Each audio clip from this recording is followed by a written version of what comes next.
This is Audiobook Caboodle YouTube channel. Click on the subscribe button and listen unlimited audiobooks anytime, anywhere. The Superstition of Divorce by G.K. Chesterton. Chapter 1, with introductory note. The earliest part of this book appeared in the form of 5 articles, which came out in The New Witness, at the crisis of the recent controversy in the press on the subject of divorce. Crude and sketchy as they confessedly were, they had a certain rude plan of their own, which I find very difficult to recast even in order to expand. I have therefore decided to reprint the original articles as they stood, save for a few introductory words, and then, at the risk of repetition, to add a few further chapters, explaining more fully any conceptions that may seem to have been too crudely assumed or dismissed. I have set forth the original matter as it appeared under a general heading, without dividing it into chapters. G.K. Chesterton. Chapter 1. The Superstition of Divorce. It is futile to talk of reform without reference to form. To take a case from my own tastes and fancy, there is nothing I feel to be so beautiful and wonderful as a window. All casements are magic casements, whether they open on the foam or the front garden. They lie close to the ultimate mystery and paradox of limitation and liberty. But if I followed my instincts toward an infinite number of windows, it would end in having no walls. It would also, it may be added incidentally, end in having no windows either, for a window makes a picture by making a picture frame. But there is a simpler way of stating my more simple and fatal error. It is that I have wanted a window without considering whether I wanted a house. Now many appeals are being made to us today on behalf of that light and liberty that might well be symbolized by windows, especially as so many of them concern the enlightenment and liberation of the house in the sense of the home. Many quite disinterested people urge many quite reasonable considerations in the case of divorce, as a type of domestic liberation. But in the journalistic and general discussion of the matter, there is far too much of the mind that works backwards and at random, in the manner of all windows and no walls. Such people say they want divorce without asking themselves whether they want marriage. Even in order to be divorced, it has generally been found necessary to go through the preliminary formality of being married, and unless the nature of this initial act be considered, we might as well be considering hair-cutting for the bald or spectacles for the blind. To be divorced is to be in the literal sense unmarried, and there is no sense in a thing being undone when we do not know if it is done. There is perhaps no worse advice, 9 times out of 10, than the advice to do the work that's nearest. It is especially bad when it means, as it generally does, removing the obstacle that's nearest. It means that men are not to behave like men, but like mice, who nibble at the thing that's nearest. The man, like the mouse, undermines what he cannot understand. Because he himself bumps into a thing, he calls it the nearest obstacle, though the obstacle may happen to be the pillar that holds up the whole roof over his head. He industriously removes the obstacle, and in return the obstacle removes him, and much more valuable things than he. This opportunism is perhaps the most unpractical thing in this highly unpractical world. People talk vaguely against destructive criticism, but what is the matter with this criticism is not that it destroys, but that it does not criticize. It is destruction without design.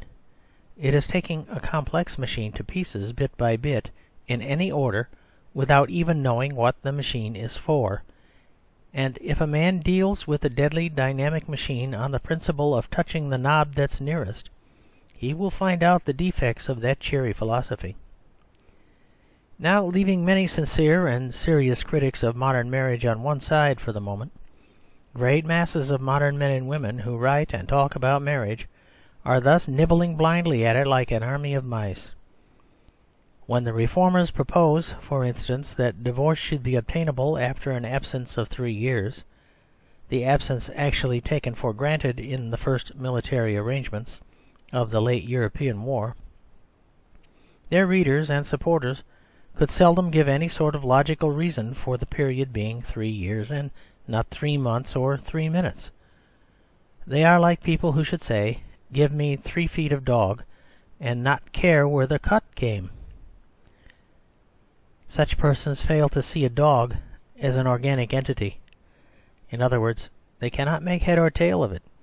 And the chief thing to say about such reformers of marriage is that they cannot make head or tail of it. They do not know what it is, or what it is meant to be, or what its supporters suppose it to be. They never look at it, even when they are inside it. They do the work that's nearest, which is poking holes in the bottom of a boat under the impression that they are digging in a garden. This question of what a thing is and whether it is a garden or a boat appears to them abstract and academic. They have no notion of how large is the idea they attack, or how relatively small appear the holes that they pick in it. Thus Sir Arthur Conan Doyle, an intelligent man in other matters, says that there is only a theological opposition to divorce, and that it is entirely founded on certain texts in the Bible about marriages. This is exactly as if he had said that a belief in the brotherhood of men was only founded on certain texts in the Bible about all men being the children of Adam and Eve. Millions of peasants and plain people all over the world assume marriage to be static, without having ever clapped eyes on any text. Numbers of more modern people, especially after the recent experiments in America, think divorce is a social disease, without having ever bothered about any text. It may be maintained that even in these, or in any one, the idea of marriage is ultimately mystical, and the same may be maintained about the idea of brotherhood. It is obvious that a husband and wife are not visibly one flesh, in the sense of being one quadruped. It is equally obvious that Paderewski and Jack Johnson are not twins, and probably have not played together at their mother's knee. There is indeed a very important admission or addition to be realized here. What is true is this, that if the nonsense of Nietzsche or some such sophist submerged current culture, so that it was the fashion to deny the duties of fraternity, then indeed it might be found that the group which still affirmed fraternity was the original group in whose sacred books was the text about Adam and Eve. Suppose some Prussian professor has opportunely discovered that Germans and lesser men are respectively descended from 2 such very different monkeys that they are in no sense brothers, but barely cousins, German, any number of times removed. And suppose he proceeds to remove them even further with a hatchet. Suppose he bases on this a repetition of the conduct of Cain, saying, not so much "I am my brother's keeper" as "Is he really my brother?" And suppose this higher philosophy of the hatchet becomes prevalent in colleges and cultivated circles, as even more foolish philosophies have done. Then I agree it probably will be the Christian, the man who preserves the text about Cain, who will continue to assert that he is still the professor's brother, and that he is still the professor's keeper. He may possibly add that, in his opinion, the professor seems to require a keeper. And that is doubtless the situation in the controversies about divorce and marriage today. It is the Christian Church which continues to hold strongly, when the world for some reason has weakened on it, what many others hold at other times. But even then it is barely picking up the shreds and scraps of the subject to talk about a reliance on texts. The vital point in the comparison is this, that human brotherhood means a whole view of life, held in the light of life, and defended, rightly or wrongly, by constant appeals to every aspect of life. The religion that holds it most strongly will hold it when nobody else holds it. That is quite true, and that some of us may be so perverse as to think a point in favour of the religion. But anybody who holds it at all will hold it as a philosophy, not hung on one text, but on 100 truths. Fraternity may be a sentimental metaphor. I may be suffering a delusion when I hail a Montenegrin peasant as my long-lost brother. As a fact, I have my own suspicion about which of us is that got lost. But my delusion is not a deduction from one text or from 20. It is the expression of a relation that to me at least seems a reality. And what I should say about the idea of a brother, I should say about the idea of a wife. It is supposed to be very unbusinesslike to begin at the beginning. It is called abstract and academic, principles with which English, etc., etc. It is still in some strange way considered unpractical to open up inquiries about anything by asking what it is. I happen to have, however, a fairly complete contempt for that sort of practicality, for I know that it is not even practical.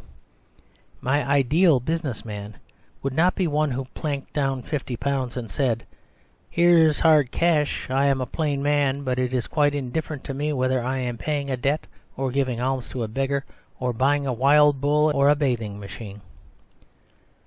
Despite the infectious heartiness of his tone, I should still, in considering the hard cash, say, like a cabman, "What's this?" I should continue to insist priggishly that it was a highly practical point what the money was, what it was supposed to stand for, to aim at or declare. What was the nature of the transaction? Or, in short, what the devil is the man suppose he was doing? I shall therefore begin by asking, in an equally mystical manner, what, in the name of God and the angels, a man getting married supposes he is doing. I shall begin by asking what marriage is, and the mere question will probably reveal that the act itself, good or bad, wise or foolish, is of a certain kind, that it is not an inquiry or an experiment or an accident. It may probably dawn on us that it is a promise. It can be more fully defined by saying it is a vow. Many will immediately answer that it is a rash vow. I am content for the moment to reply that all vows are rash vows. I am not now defending, but defining vows. I am pointing out that this is a discussion about vows. First, of whether there ought to be vows, and second, of what vows ought to be. Ought a man to break a promise? Ought a man to make a promise? These are philosophical questions. But the philosophic peculiarity of divorce and remarriage, as compared with free love and no marriage, is that a man breaks and makes a promise at the same moment. It is a highly Germanic philosophy, and recalls the way in which the enemy wishes to celebrate his successful destruction of all treaties by signing some more. If I were breaking a promise, I would do it without promises. But I am very far from minimizing the momentous and disputable nature of the vow itself. I shall try to show in a further article that this rash and romantic operation is the only furnace from which can come the plain hardware of humanity, the cast-iron resistance of citizenship, or the cold steel of common sense. But I am not denying that the furnace is afire. The vow is a violent and unique thing, though there have been many besides the marriage vow, vows of chivalry, vows of poverty, vows of celibacy, pagan as well as Christian. But modern fashion has rather fallen out of the habit, and men miss the type for the lack of the parallels. The shortest way of putting the problem is to ask whether being free includes being free to bind oneself, for the vow is a tryst with oneself. I may be misunderstood if I say, for brevity, that marriage is an affair of honour. The sceptic will be delighted to assent by saying it is a fight, and so it is, if only with oneself. But the point here is that it necessarily has the touch of the heroic, in which virtue can be translated by virtus. Now, about fighting in nature, there is an implied infinity, or at least potential infinity. I mean that loyalty in war is loyalty in defeat or even disgrace. It is due to the flag precisely at the moment when the flag nearly falls. We do already apply this to the flag of the nation, and the question is whether it is wise or unwise to apply it to the flag of the family. Of course, it is tenable that we should apply it to neither, that misgovernment in the nation or misery in the citizen would make the desertion of the flag an act of reason and not treason. I will only say here that if this were really the limit of national loyalty, some of us would have deserted our nation long ago. End of Chapter 1. Chapter 2. The Superstition of Divorce 2.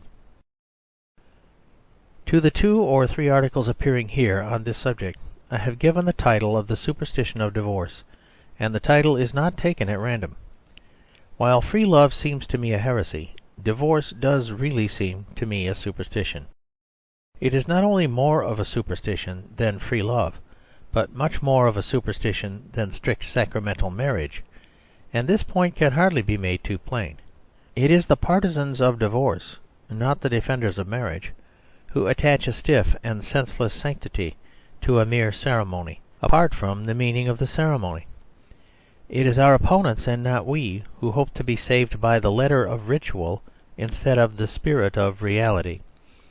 It is they who hold that vow or violation, loyalty or disloyalty, can all be disposed of by a mysterious and magic rite performed first in a law court and then in a church or registry office. There is little difference between the two parts of the ritual, except that the law court is much more ritualistic. But the plainest parallels will show anybody that all this is sheer barbarous credulity.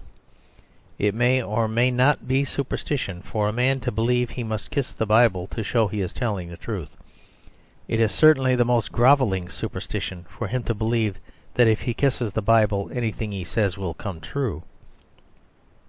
It would surely be the blackest and most benighted Bible worship to suggest that the mere kiss on the mere book alters the moral quality of perjury. Yet this is precisely what is implied in saying that formal remarriage alters the moral quality of conjugal infidelity. It may have been a mark of the Dark Ages that Harold should swear on a relic, though he were afterwards forsworn. But surely those ages would have been at their darkest if he had been content to be sworn on a relic and forsworn on another relic. Yet this is the new altar those reformers would erect for us, out of the mouldy and meaningless relics of their dead laws and their dying religion. Now we, at any rate, are talking about an idea, a thing of the intellect and the soul, which we feel to be unalterable by legal antics.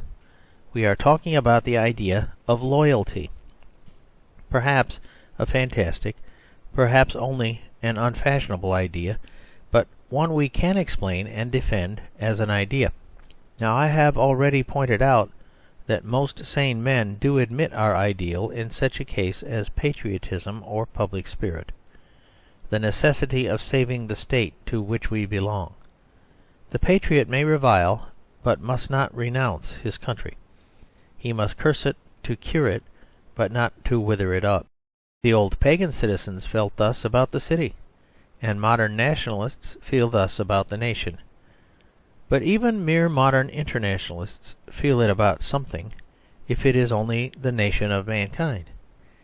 Even the humanitarian does not become a misanthrope and live in a monkey house. Even a disappointed collectivist or communist does not retire into the exclusive society of beavers, because beavers are all communists of the most class-conscious solidarity. He admits the necessity of clinging to his fellow creatures, and begging them to abandon the use of the possessive pronoun, heartbreaking as his efforts must seem to him after a time. Even a pacifist does not prefer rats to men, on the ground that the rat community is so pure from the taint of jingoism as always to leave the sinking ship. In short, everybody recognizes that there is some ship, large and small, which he ought not to leave, even when he thinks it is sinking.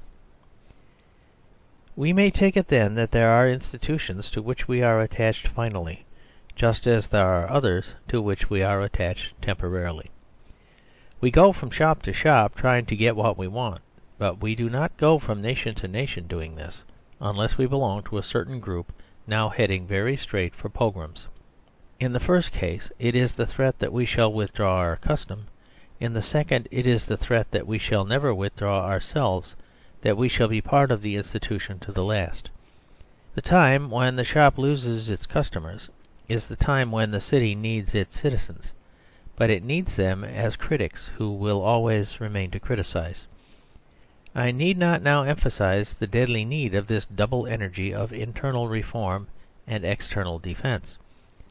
The whole towering tragedy which has eclipsed our earth in our time is but one terrific illustration of it.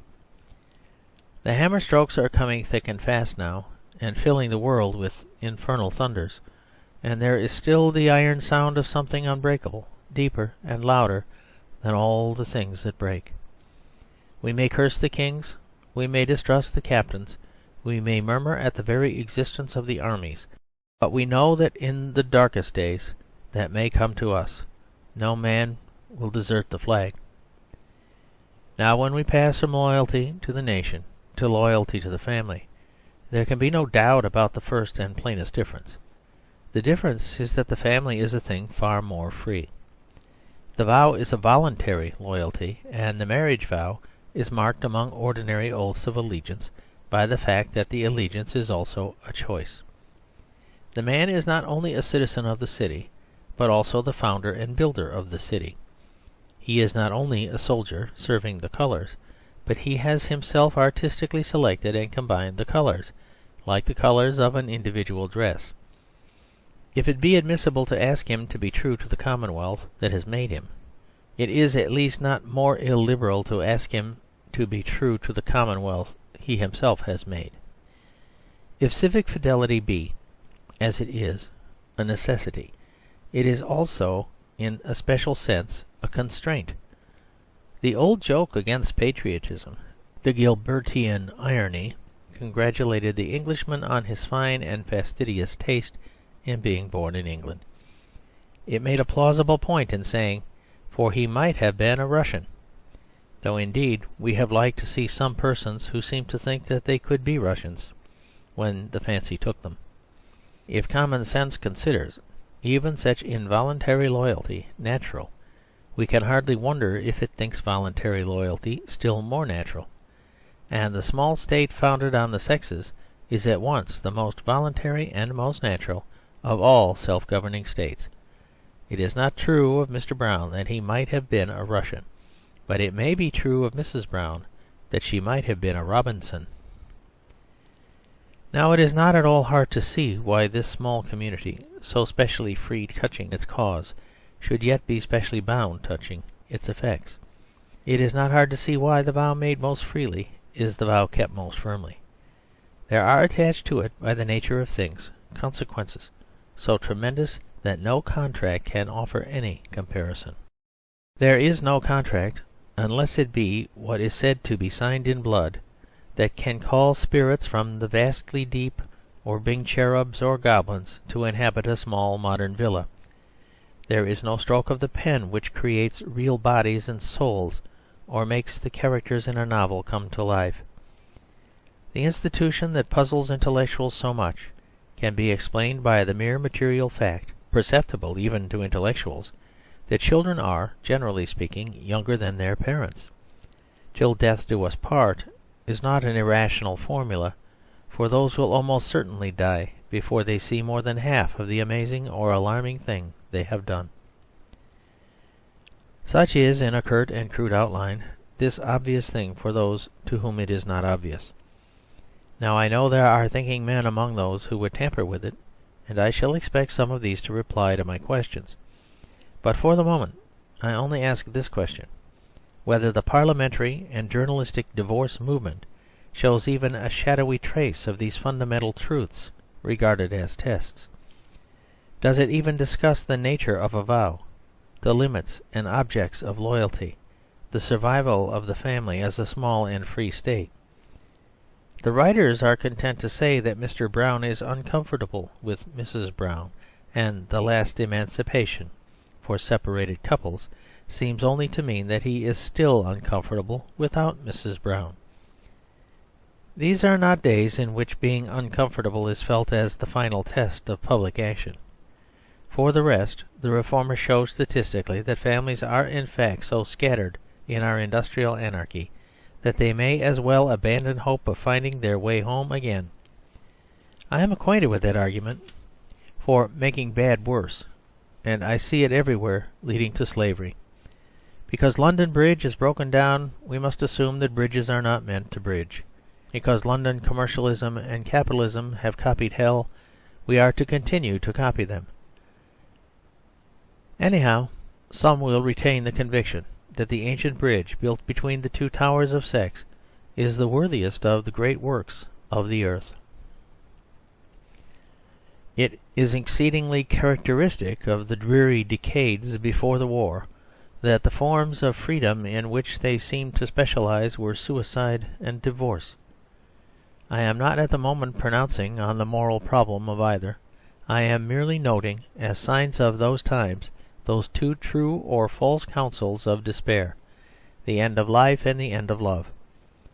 Other forms of freedom were being increasingly curtailed. Freedom, indeed, was the one thing that progressives and conservatives alike contemned.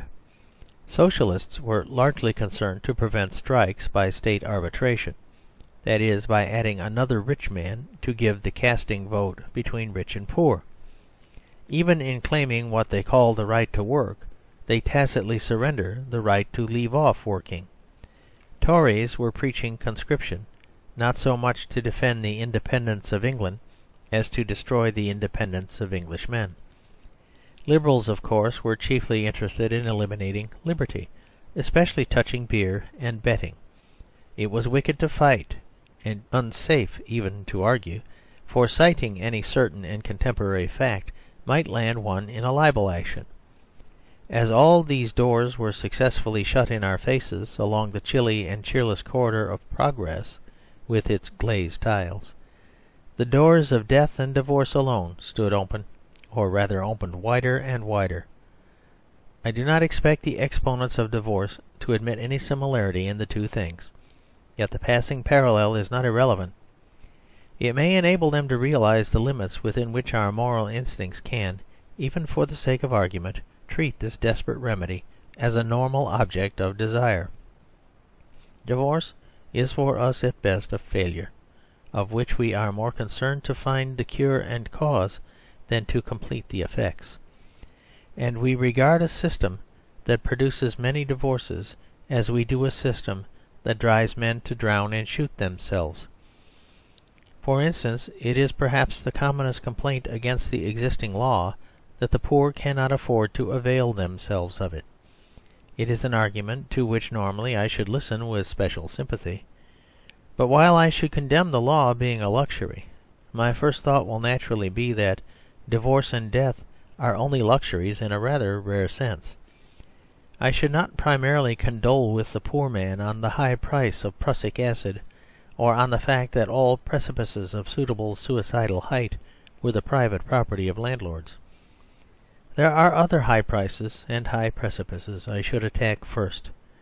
I should admit in the abstract what is sauce for the goose is sauce for the gander, that what is good for the rich is good for the poor. But my first and strongest impression would be that prussic acid sauce is not good for anybody. I fear I should, on the impulse of the moment, pull a clerk or an artisan back by the coat-tails if he were jumping over Shakespeare's cliff, even if Dover sands were strewn with the remains of dukes and bankers who had already taken the plunge. But in one respect I will heartily concede the cult of divorce has differed from the mere cult of death. The cult of death is dead. Those I knew in my youth as young pessimists are now aged optimists, and what is more to the point at present, even when it was living it was limited. It was a thing of one clique in one class. We know the rule in the old comedy that when the heroine went mad in white satin, the confidant went mad in white muslin. But when, in some tragedy of the artistic temperament, the painter committed suicide in velvet, it was never implied that the plumber must commit suicide in corduroy. It was never held that Hedda Walter's housemaid must die in torment on the carpet, trying as her term of service may have been, or that Mr. Tanqueray's butler must play the Roman fool and die on his own carving knife. That particular form of playing the fool, Roman or otherwise, was an oligarchic privilege in the decadent epoch, and even as such largely passed with that epoch. Pessimism, which was never popular, is no longer even fashionable. A far different fate has awaited the other fashion, the other somewhat dismal form of freedom. If divorce is a disease, it is no longer to be a fashionable disease like appendicitis. It is to be made an epidemic like smallpox. As we have already seen, papers and public men today make a vast parade of the necessity of setting the poor man free to get a divorce. Now, why are they so mortally anxious that he should be free to get a divorce, and not in the least anxious that he should be free to get anything else? Why are the same people happy, nay, almost hilarious, when he gets a divorce, who are horrified when he gets a drink? What becomes of his money? What becomes of his children? Where he works, when he ceases to work, are less and less under his personal control. Labour exchanges, insurance cards, welfare work, and 100 forms of police inspection and supervision have combined, for good or evil, to fix him more or more strictly to a certain place in society. He is less and less allowed to go look for a new job. Why is he allowed to go look for a new wife? He is more and more compelled to recognise a Moslem code about liquor. Why is it made so easy for him to escape from his old Christian code about sex? What is the meaning of this mysterious immunity, this special permit for adultery? And why is running away with his neighbour's wife to be the only exhilaration still left open to him? Why must he love as he pleases when he may not even live as he pleases? The answer is, I regret to say, that this social campaign in most, though by no means all, of its most prominent campaigners relies in this matter on a very smug and pestilent piece of chalk. There are some advocates of democratic divorce who are really advocates of general democratic freedom, but they are the exceptions. I might say, with all respect, that they are the dupes. The omnipresence of the thing in the press and the political society is due to a motive precisely opposite to the motive professed. The modern rulers, who are simply the rich men, are really quite consistent in their attitude to the poor man. It is the same spirit which takes away his children under the pretence of order, which takes away his wife under the pretence of liberty. That which wishes, in the words of the comic song, to break up the happy home is primarily anxious not to break up the much more unhappy factory. Capitalism, of course, is at war with the family, for the same reason which has led its being at war with the trade union. This, indeed, is the only sense in which it is true that capitalism is connected with individualism. Capitalism believes in collectivism for itself and individualism for its enemies. It desires its victims to be individuals, or in other words, to be atoms, for the word atom in its clearest meaning, which is none too clear, might be translated as individual. If there be any bond, if there be any brotherhood, if there be any class loyalty or domestic discipline by which the poor can help the poor, these emancipators will certainly strive to loosen that bond or lift that discipline in the most liberal fashion. If there be such a brotherhood, these individualists will redistribute it in the form of individuals, or in other words, smash it to atoms. The masters of modern plutocracy know what they are about. They are making no mistake. They can be cleared of the slander of inconsistency. A very profound and precise instinct has led them to single out the human household as the chief obstacle to their inhuman progress. Without the family, we are helpless before the state, which in our modern case is the servile state. To use a military metaphor, the family is the only formation in which the charge of the rich can be repulsed. It is a force that forms twos as soldiers form fours, and in every peasant country has stood in the square house or the square plot of land as infantry have stood in squares against cavalry. How this force operates this, and why, I'll try to explain in the last of these articles. But it is when it is most nearly ridden down by the horsemen of pride and privilege, as in Poland or Ireland, when the battle grows most desperate and the hope most dark, that men begin to understand why that wild oath in its beginnings was flung beyond the bonds of the world, and what would seem as passing as a vision is made permanent as a vow. End of Chapter 2. Chapter 3. The Superstition of Divorce. 3. There has long been a curiously consistent attempt to conceal the fact that France is a Christian country. There have been Frenchmen in the plot, no doubt, and no doubt there have been Frenchmen, though I have myself only found Englishmen, in the derivative attempt to conceal the fact that Balzac was a Christian writer. I began to read Balzac long after I read the admirers of Balzac, and they had never given me a hint of this truth. I had read that his books were bound in yellow and quite impudently French, though I may have been cloudy about why being French should be impudent in a Frenchman. I had read the truer description of the grimy wizard of the Comedie Humaine, and have lived to learn the truth of it. Balzac certainly is a genius, of the type of that artist he himself describes, who could draw a broomstick so that one knew it had swept the room after a murderer. The furniture of Balzac is more alive than the figures of many dramas. For this I was prepared, but not for a certain spiritual assumption which I regarded at once as a historical phenomena. The morality of a great writer is not the morality he teaches, but the morality he takes for granted. The Catholic type of Christian ethic runs through Balzac's book exactly as the Puritan type of Christian ethic runs through Bunyan's books. What his professed opinions were I do not know, any more than I know Shakespeare's. But I know that both those great creators of a multitudinous world made it, as compared with other and later writers, on the same fundamental moral plan as the universe of Dante. There can be no doubt about it, for any one who can apply as a test the truth I have mentioned, that the fundamental things in a man are not the things he explains, but rather the things he forgets to explain. But here and there Balzac does explain, and with that intellectual concentration Mr. George Moore has acutely observed in that novelist when he is a theorist.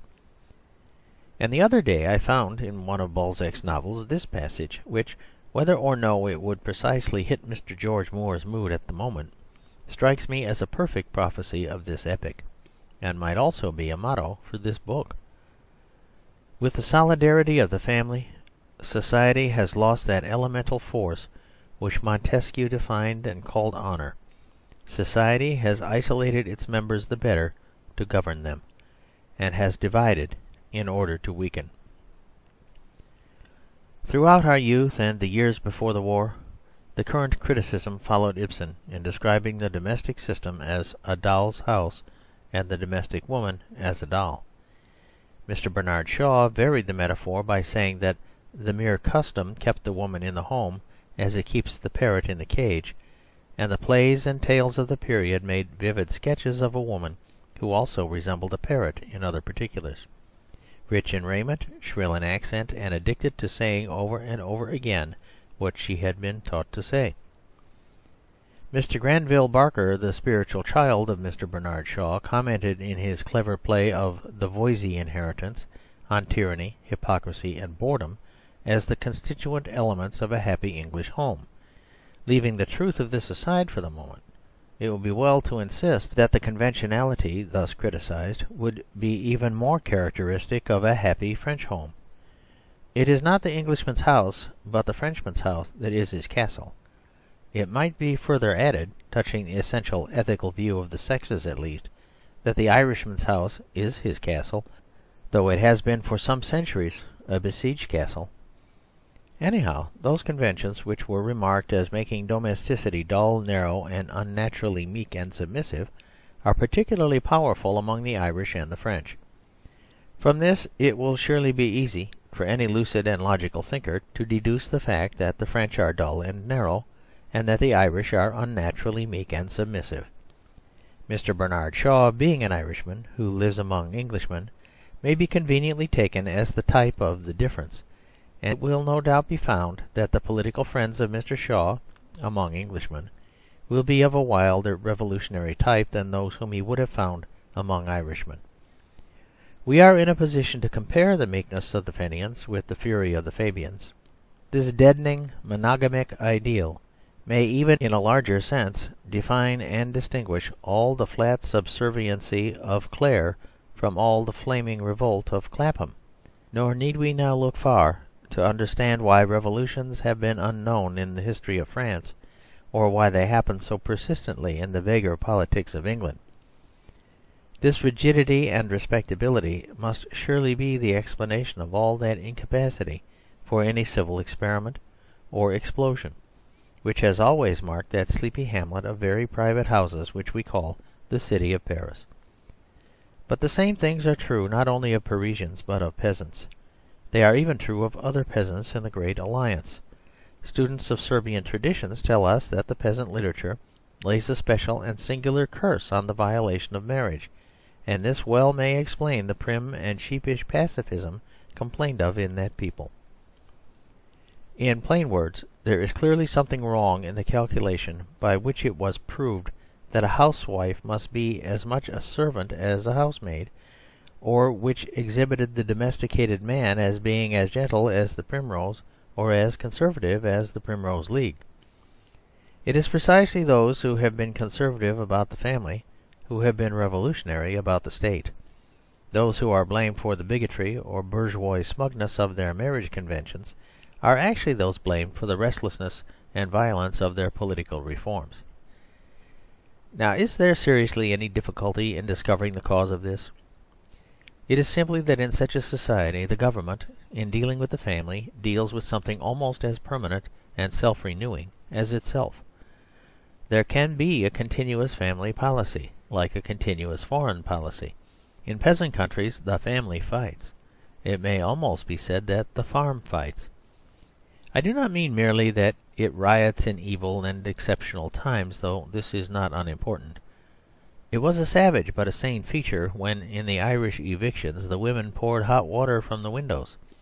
It was a part of that final falling back on private tools as public weapons.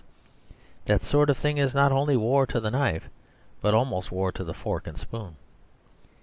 It was in this grim sense, perhaps, that Parnell, in that mysterious pun, said that kettle was a household word in Ireland.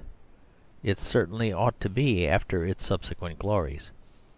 And in a more general sense, it is certain that meddling with the housewife will ultimately mean getting into hot water. But it is not of such crises of bodily struggle that I speak, but of a steady and peaceful pressure from below of 1,000 families upon the framework of government. For this a certain spirit of defence and enclosure is essential, and even feudalism was right in feeling that any such affair of honour must be a family affair. It was a true artistic instinct that pictured the pedigree on the coat that protects the body. The free peasant has arms if he has not armorial bearings. He has not an escutcheon, but he has a shield. Nor do I see why, in a freer and happy society than the present, or even the past, it should not be a blazoned shield. For that is true of pedigree which is true of property. The wrong is not in its being imposed on men, but rather in its being denied to them. Too much capitalism does not mean too many capitalists, but too few capitalists, and so aristocracy sins not in planting a family tree, but in not planting a family forest. Anyhow, it is found in practice that the domestic citizen can stand a siege, even by the state, because he has those who will stand by him through thick and thin, especially thin. Now those who hold that the state can be made fit to own all and administer all can consistently disregard this argument, but it may be said with all respect that the world is more and more disregarding them. If we could find a perfect machine and a perfect man to work it, it might be a good argument for State Socialism, though an equally good argument for personal despotism. But most of us, I fancy, are now agreed that something of that social pressure from below, which we call freedom, is vital to the health of the State, and this it is which cannot be fully exercised by individuals, but only by groups and traditions. Such groups have been many. There have been many monasteries. There may be guilds, but there is only one type among them which all human beings have a spontaneous and omnipresent inspiration to build for themselves, and this type is the family. I had intended this article to be the last of those outlining the elements of this debate, but I shall have to add a short concluding section on the way in which all this is missed in the practical, or rather unpractical, proposals about divorce. Here I will only say that they suffer from the modern and morbid weaknesses of always sacrificing the normal to the abnormal. As a fact, the tyranny, hypocrisy, boredom complained of are not domesticity, but the decay of domesticity. The case of that particular complaint in Mr. Granville Barker's play is itself a proof. The whole point of the Voysey inheritance was that there was no Voysey inheritance. The only heritage of that family was a highly dishonourable debt. Naturally, their family affections had decayed when their whole ideal of property and probity had decayed, and there was little love as well as little honour among thieves. It is yet to be proved that they would have been as much bored if they had had a positive and not a negative heritage, and had worked a farm instead of a fraud. And the experience of mankind points the other way. End of chapter 3. This is Audiobook Caboodle YouTube channel. Place for finest collection of audiobooks and novels. Chapter 4. The Superstition of Divorce. 4. I have touched before now on a famous or infamous royalist who suggested that the people should eat grass. An unfortunate remark, perhaps, for a royalist to make, since the regimen is only recorded of a royal personage.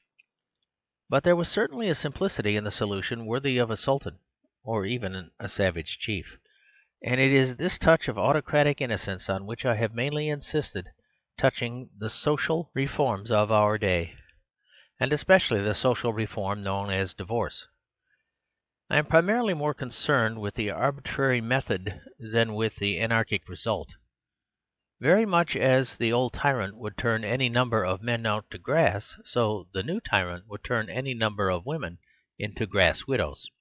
Anyhow, to vary the legendary symbolism, it never seems to occur to the king in his fairy tale that the gold crown on his head is a less, and not a more, sacred and settled ornament than the gold ring on a woman's finger. This change is being achieved by the summary and even secret government which we now suffer, and this would be the first point against it, even if it were really an emancipation, and is only in form of an emancipation. I will not anticipate the details of its defence, which can be offered by others, but I will here conclude for the present by roughly suggesting the practical defences of divorce as generally given just at present under 4 heads. And I will only ask the reader to note that they all have one thing in common, the fact that each argument is also used for all that social reform which plain men are already calling slavery. First, it is very typical of the latest practical proposals that they are concerned with the case of those who are already separated, and the steps they must take to be divorced. There is a spirit penetrating all our society today by which the exception is allowed to alter the rule, the exile to deflect patriotism, the orphan to depose parenthood, and even the widow, or in this case, as we have seen, the grass widow, to destroy the position of the wife. There is a sort of symbol of this tendency in that mysterious and unfortunate nomadic nation which has been allowed to alter so many things, from a crusade in Russia to a cottage in South Bucks. We have been told to treat the wandering Jew as a pilgrim, while we still treat the wandering Christian as a vagabond. And yet the latter is at least trying to get home, like Ulysses, where the former is, if anything, rather fleeing from home, like Cain. He who is detached, disgruntled, nondescript, intermediate, is everywhere made the excuse for altering what is common, corporate, traditional, and popular. And the alteration is always for the worse. The mermaid never becomes more womanly, and only more fishy. The centaur never becomes more manly, but only more horsey. The Jews do not find it easy to become a small proprietor. He is finding it far easier to become a slave. So the unfortunate man who cannot tolerate the woman he has chosen from all the women in the world is not encouraged to return to her and tolerate her, but encouraged to choose another woman whom he may in due course refuse to tolerate. And in all these cases the argument is the same, that the man in the intermediate state is unhappy. Probably he is unhappy, since he is abnormal. But the point is that he is permitted to loosen the universal bond which has kept millions of others normal, because he himself got into a hole. He is allowed to burrow in it like a rabbit and undermine the whole countryside. Next we have, as we always have touching such crude experiments, an argument from the example of other countries, and especially of new countries. Thus the Eugenist tells me solemnly that there have been very successful eugenic experiments in America, and they rigidly retain their solemnity while refusing, with many rebukes, to believe in mine, when I tell them that one of the eugenic experiments in America is a chemical experiment, which consists of changing a black man into the allotropic form of white ashes. It is really an exceedingly eugenic experiment, since its chief object is to discourage an interracial mixture of blood which is not desired. But I do not like this American experiment, however American, and I trust and believe that it is not typically American at all. It represents, I conceive, only one element in the complexity of the great democracy, and goes along with other evil elements, so that I am not at all surprised that the same strange social sections which permit a human being to be burned alive also permit the exalted science of eugenics. It is the same in the milder matter of liquor laws, and we are told that certain rather crude colonials have established prohibition laws which they try to evade, just as we are told they have established divorce laws which they are now trying to repeal.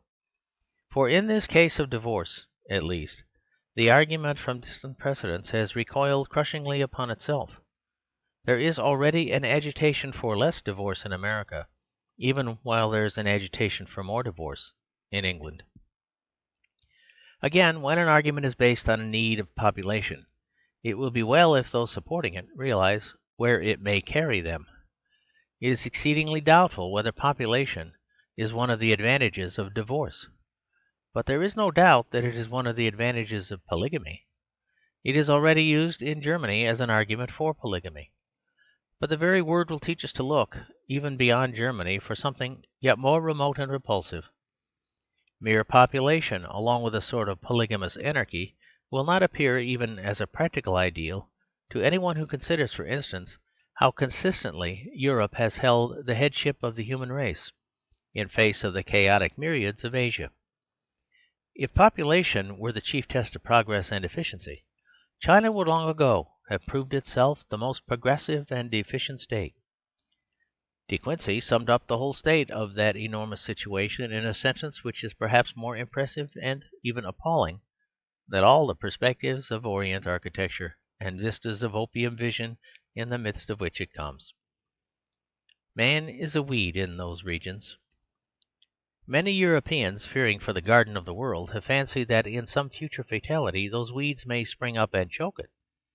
But no Europeans have really wished that the flowers should become like the weeds, even if it were true, therefore, that the loosening of the tie necessarily increased the population, even if this were not contradicted, as it is, by the fact of many countries. We should have strong historical grounds for not accepting the deduction. We should still be suspicious of the paradox that we may encourage large families by abolishing the family. Lastly, I believe it is part of the defence of the new proposal that even its defenders have found its principle a little too crude. I hear they have added provisions which modify the principle, and which seem to be in substance, first, that a man shall be made responsible for a money payment to his wife he deserts, and second, that the matter shall once again be submitted in some fashion to some magistrate. For my purpose here it's enough to note that there is something of the unmistakable savour of the sociology we resist in these two touching acts of faith in a cheque book and a lawyer. Most of the fashionable reformers of marriage would be faintly shocked at any suggestion that a poor old charwoman might possibly refuse such money, or that a good, kind magistrate might not have the right to give such advice. For the reformers of marriage are very respectable people, with some honourable exceptions, and nothing could fit more smoothly into the rather greasy groove of their respectability than the suggestion that treason is best treated with the damages, gentlemen, heavy damages, of Mr. Sergeant Buzfuz, or that tragedy is best treated by the spiritual arbitrament of Mr. Nupkins. One word should be added to this hasty sketch of the elements of the case.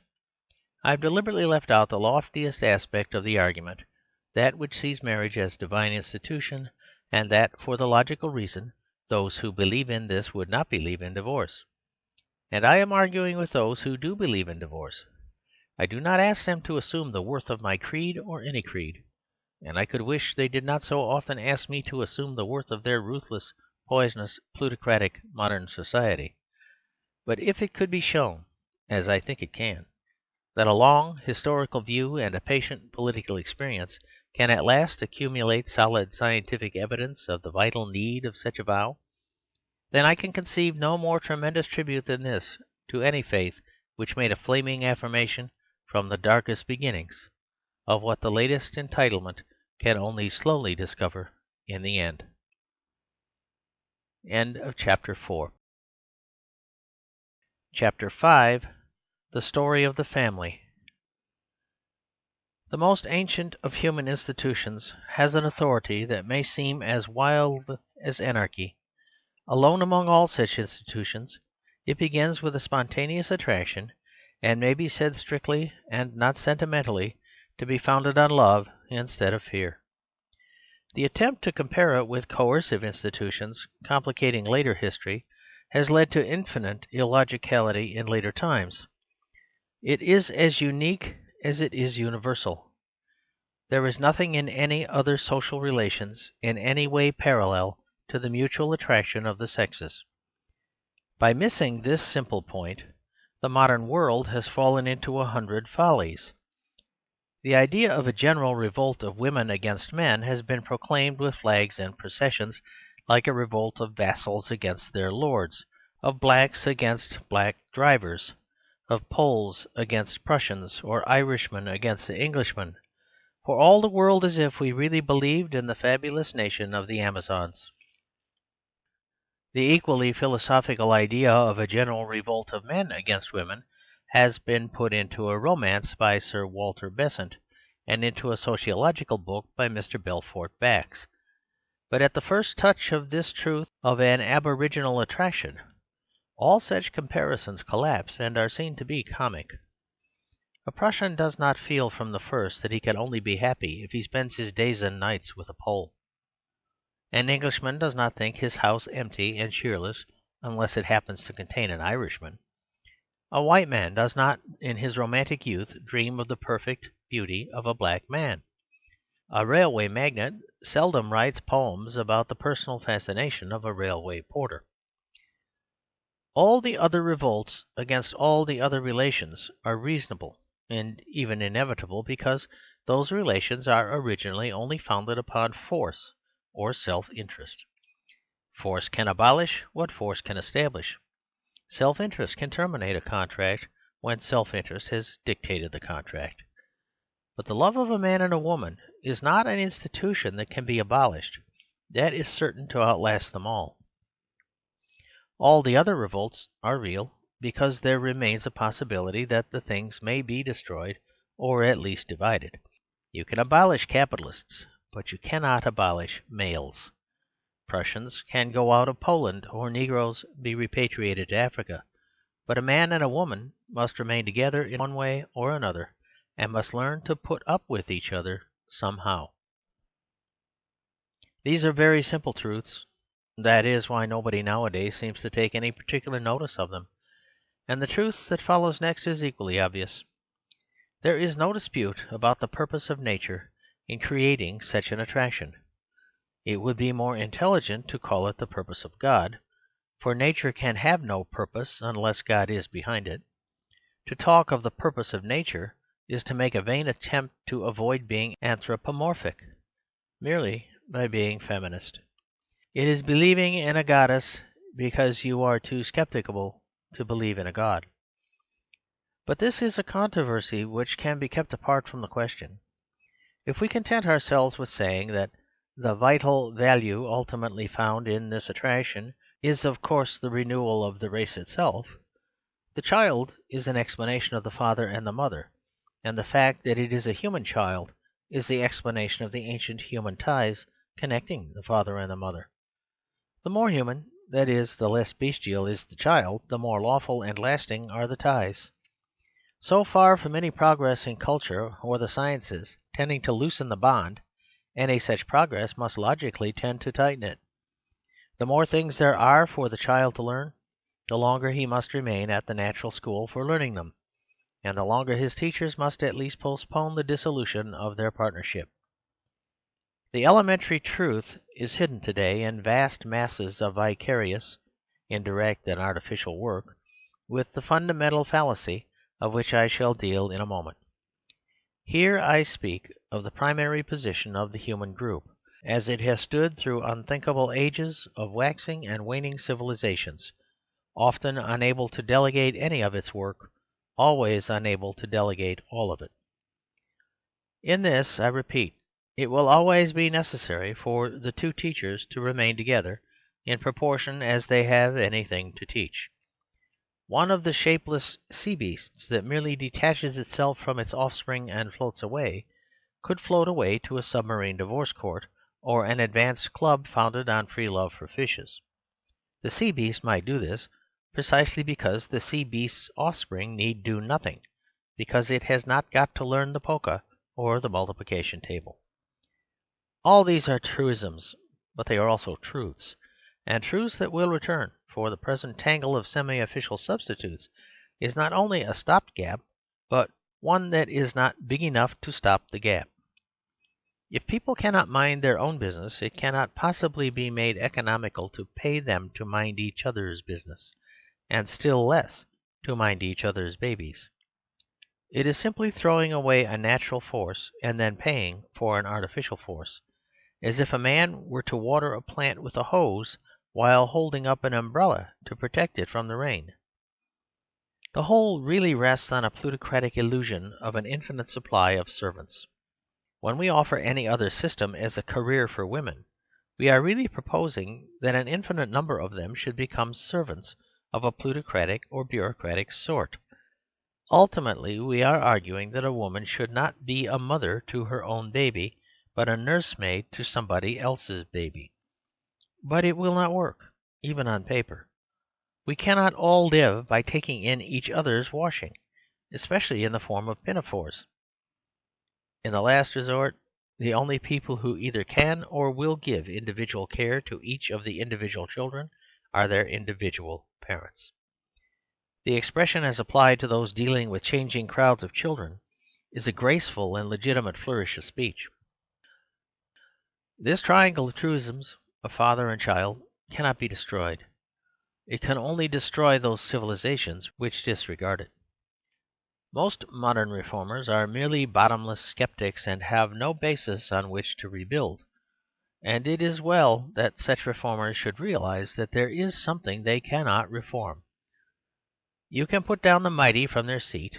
You can turn the world upside down, and there is much to be said for the view that it may then be the right way up. But you cannot create a world in which the baby carries the mother. You cannot create a world in which the mother has not authority over the baby. You can waste your time in trying, by giving votes to babies or proclaiming a republic of infants in arms. You can say, as an educationist said the other day, that small children should criticize, question authority, and suspend their judgment. I do not know why he did not go on to say that they should earn their own living, pay income tax to the state, and die in battle for the fatherland, for the proposal evidently is that children shall have no childhood.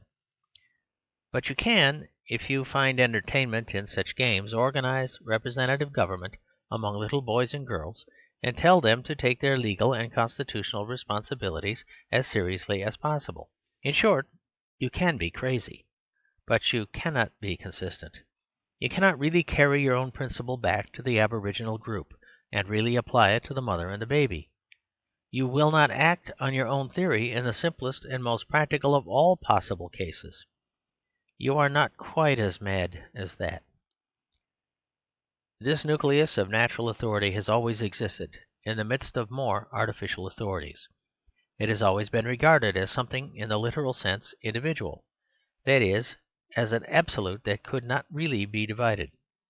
A baby was not even a baby apart from its mother. It was something else, most probably a corpse. It was always recognized as standing in a peculiar relation to government, simply because it was one of the few things that had not been made by government, and could, to some extent, come into existence without the support of government. Indeed, the case for it is too strong to be stated. The case for it is that there is nothing like it, and we can only find faint parallels to it in these more elaborate and painful powers and institutions that are its inferiors. Thus the only way of conveying it is to compare it to a nation, although compared to it, national divisions are as modern and formal as national anthems. Thus I may often use the metaphor of a city, though in its presence a citizen is as recent as a city clerk. It is enough to note here that everybody does know by intuition and admit by implication that a family is a solid fact, having a character and a colour like a nation. The truth can be tested by the most modern and most daily experiences.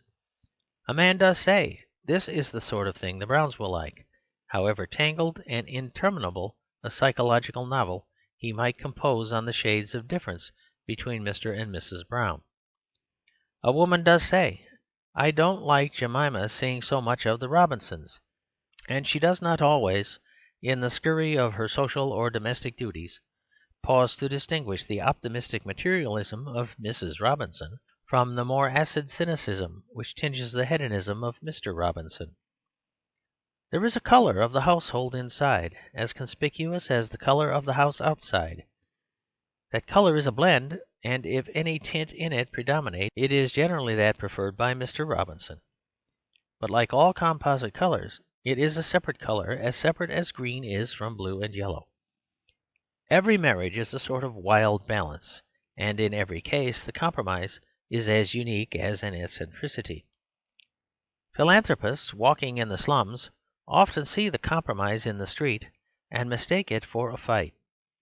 When they interfere, they are thoroughly thumped by both parties, and serve them right for not respecting the very institution that brought them into the world. The first thing to see is that this enormous normality is like a mountain, and one that is capable of being a volcano. Every abnormality that is now opposed to it is like a molehill, and the earnest sociological organizers of it are exceedingly like moles. But the mountain is a volcano in another sense also, as suggested in that tradition of the southern fields fertilized by lava. It has a creative as well as a destructive side, and it only remains, in this part of the analysis, to note the political effect of this extra political institution, and the political ideals of which it has been the champion, and perhaps the only permanent champion. The ideal for which it stands in the state is liberty, for the very simple reason with which this rough analysis started. It is the only one of these institutions that is at once necessary and voluntary. It is the only check on the state that is bound to renew itself as eternally as the state, and more naturally than the state. Every sane man recognizes that unlimited liberty is anarchy, or rather is nonentity. The civic idea of liberty is to give the citizen a province of liberty, a limitation within which a citizen is a king. This is the only way in which truth can ever find refuge from public persecution, and the good man survive the bad government. But the good man by himself is no match for the city. There must be balanced against it another ideal institution, and in that sense an immortal institution. So long as the state is the only ideal institution, the state will call on the citizen to sacrifice himself, and therefore will not have the smallest scruple in sacrificing the citizen. The state consists of coercion, and must always be justified from its own point of view in extending the bounds of coercion, as, for instance, in the case of conscription. The only thing that can be set up to check or challenge this authority is a voluntary law and a voluntary loyalty. That loyalty is the protection of liberty, in the only sphere where liberty can fully dwell. It is a principle of the Constitution that the king never dies. It is the whole principle of the family that the citizen never dies. There must be a heraldry and heredity of freedom, a tradition of resistance to tyranny. A man must be not only free, but free-born. Indeed, there is something in the family that might loosely be called anarchistic, and more correctly called amateur. As there seems something almost vague about its voluntary origin, so there seems something vague about its voluntary organization.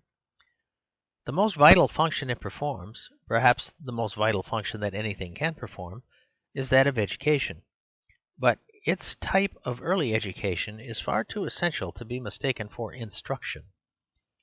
In 1,000 things it works rather by rule of thumb than by rule of theory.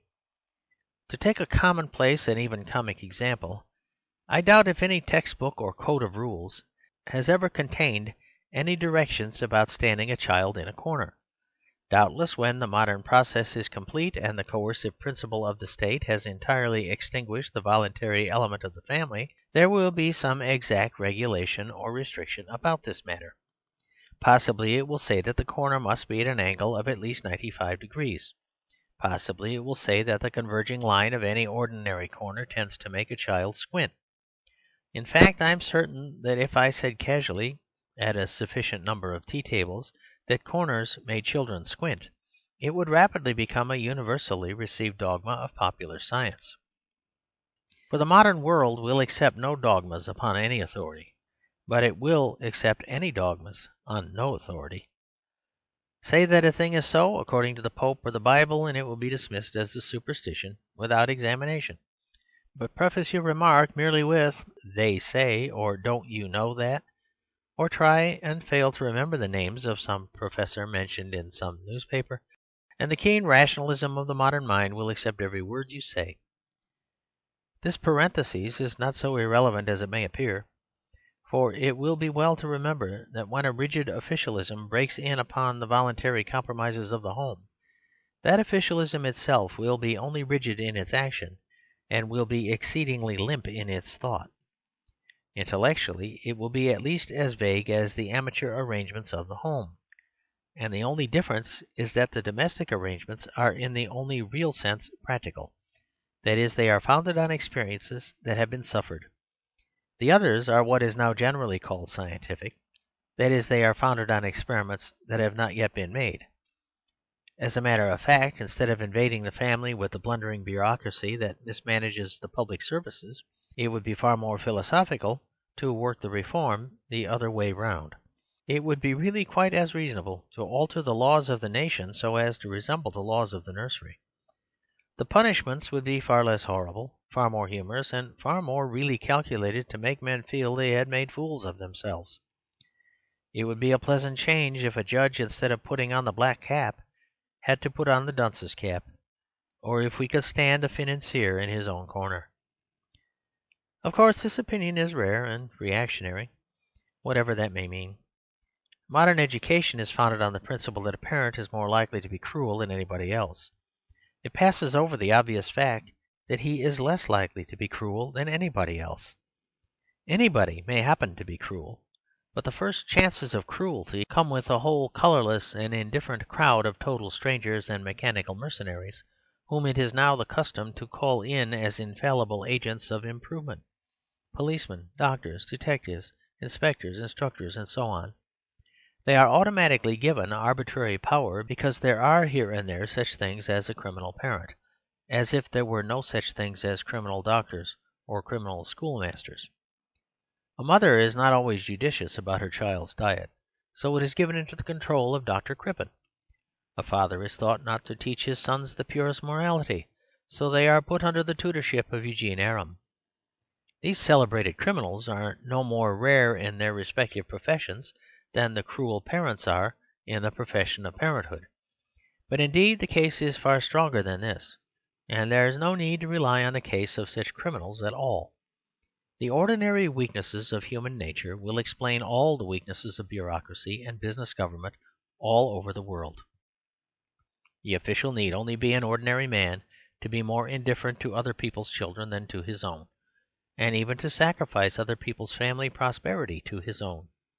He may be bored, he may be bribed, he may be brutal, for any one of the 1,000 reasons that ever made a man a brute. All this elementary common sense is entirely left out of account in our educational and social systems of today. It is assumed that the hireling will not flee, and that solely because he is a hireling. It is denied that the shepherd will lay down his life for the sheep, or for that matter even that the she-wolf will fight for the cubs. We are to believe that mothers are inhuman, but not that officials are human. There are unnatural parents, but there are no natural passions. At least there are none where the fury of King Lear dared to find them, in the Beadle.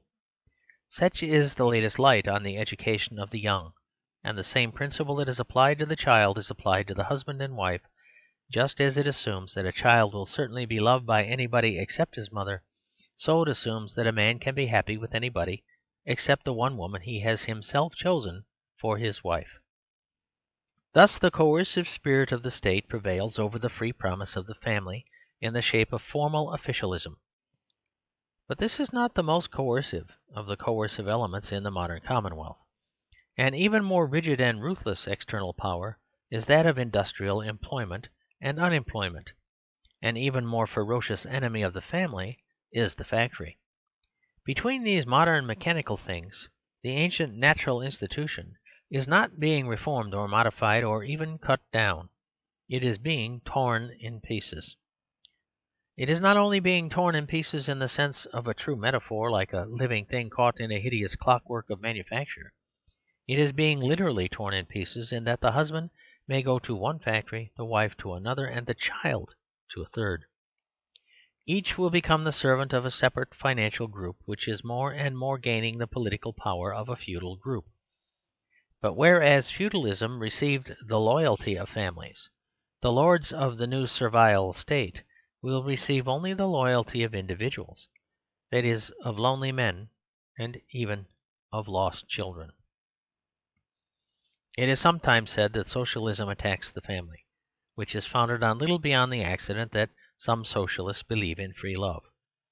I have been a socialist, and I am no longer a socialist, and at no time did I believe in free love. It is true, I think, in a large and unconscious sense, that state socialism encourages the general coercive claim I have been considering. But if it be true that socialism attacks the family in theory, it is far more certain that capitalism attacks it in practice. It is a paradox, but a plain fact, that men never notice a thing as long as it exists in practice. Men who will note a heresy will ignore an abuse. Let anyone who doubts the paradox imagine the newspapers formally printing along with the honours list a price list for peerages and knighthoods, though everybody knows they are bought and sold. So the factory is destroying the family in fact, and need depend on no poor mad theorist who dreams of destroying it in fancy.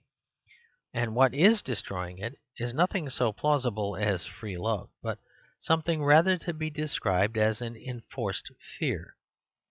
It is an economic punishment, more terrible than legal punishment, which may yet land us in slavery as the only safety.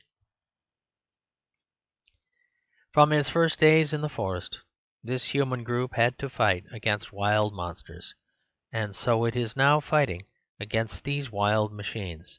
It only managed to survive then, and it will only manage to survive now, by a strong internal sanctity, a tacit oath or dedication deeper than that of the city or the tribe. But though this silent promise was always present, it took, at a certain turning point of our history, a special form, which I shall try to sketch in the next chapter. The turning point was the creation of Christendom by the religion which created it. Nothing will destroy the sacred triangle, and even the Christian faith, the most amazing revolution that ever took place in the mind, served only, in a sense, to turn that triangle upside down. It held up a mystical mirror in which the order of the three things was reversed, and added a holy family of child, mother, and father to the human family of father, mother, and child. End of chapter 5. Chapter 6. The Story of the Vow. Charles Lamb, with his fine fantastic instinct for combinations that are also contrasts, has noted somewhere a contrast between St. Valentine and Valentines. There seems a comic incongruity in such lively and frivolous flirtations, still depending upon the date and title of an ascetic and celibate bishop of the Dark Ages. The paradox lends itself to his treatment, and there is truth in his view of it. Perhaps it may seem even more of a paradox to say there is no paradox. In such cases unification appears more provocative than division, and it may seem idly contradictory to deny the contradiction. And yet, in truth, there is no contradiction. In the deepest sense, there is a very real similarity which puts St. Valentine and his Valentines on one side, and most of the modern world on the other. I should hesitate to ask even a German professor to collect, collate, and study carefully all the Valentines in the world, with the object of tracing a philosophical principle running through them. But if he did, I have no doubt about the philosophic principle he would find. However trivial, however imbecile, however vulgar or vapid or stereotyped the imagery of such things might be, it would always involve one idea, the same idea that makes lovers laboriously chip their initials on a tree or a rock, in a sort of monogram of monogamy. It may be a cockney trick to tie one's love on a tree, though Orlando did it, and would now doubtless be arrested by the police for breaking the by-laws of the Forest of Arden. I am not here concerned especially to commend the habit of cutting one's own name and private address in large letters on the front of the Parthenon, across the face of the Sphinx, or in any other nook or corner where it may chance to arrest the sentimental interest of posterity. But like many other popular things of the sort that can be generally found in Shakespeare, there is a meaning in it that would probably be missed by a less popular poet like Shelley. There is a very permanent truth in the fact that two free persons deliberately tie themselves to a log of wood, and it is the idea of tying oneself to something that runs through all this old amorous allegory like a pattern of fetters. There is always the notion of hearts chained together, or skewed together, or in some manner secured. There is a security that can only be called captivity. That it frequently fails to secure itself has nothing to do with the present point. The point is that every philosophy of sex must fail which does not account for its ambition of fixity, as well as for its experience of failure. There is nothing to make Orlando commit himself on the sworn evidence of the nearest tree. He is not bound to be bound. He is under constraint, but nobody constrains him to be under constraint. In short, Orlando took a vow to marry, precisely as Valentine took a vow not to marry. Nor could any ascetic, without being a heretic, have asserted in the wildest reactions of asceticism that the vow of Orlando was not lawful as well as the vow of Valentine. But it is a notable fact that even when it was not lawful, it was still a vow. Through all that medieval culture which has left us the legend of romance, there ran this pattern of a chain which was felt as binding even where it ought not to bind. The lawless loves of medieval legends all have their own law, and especially their own loyalty, as in the tales of Tristram or Lancelot. In this sense we might say that medieval profligacy was more fixed than modern marriage. I am not here discussing either modern or medieval ethics in the matter of what they did or ought to say of such things.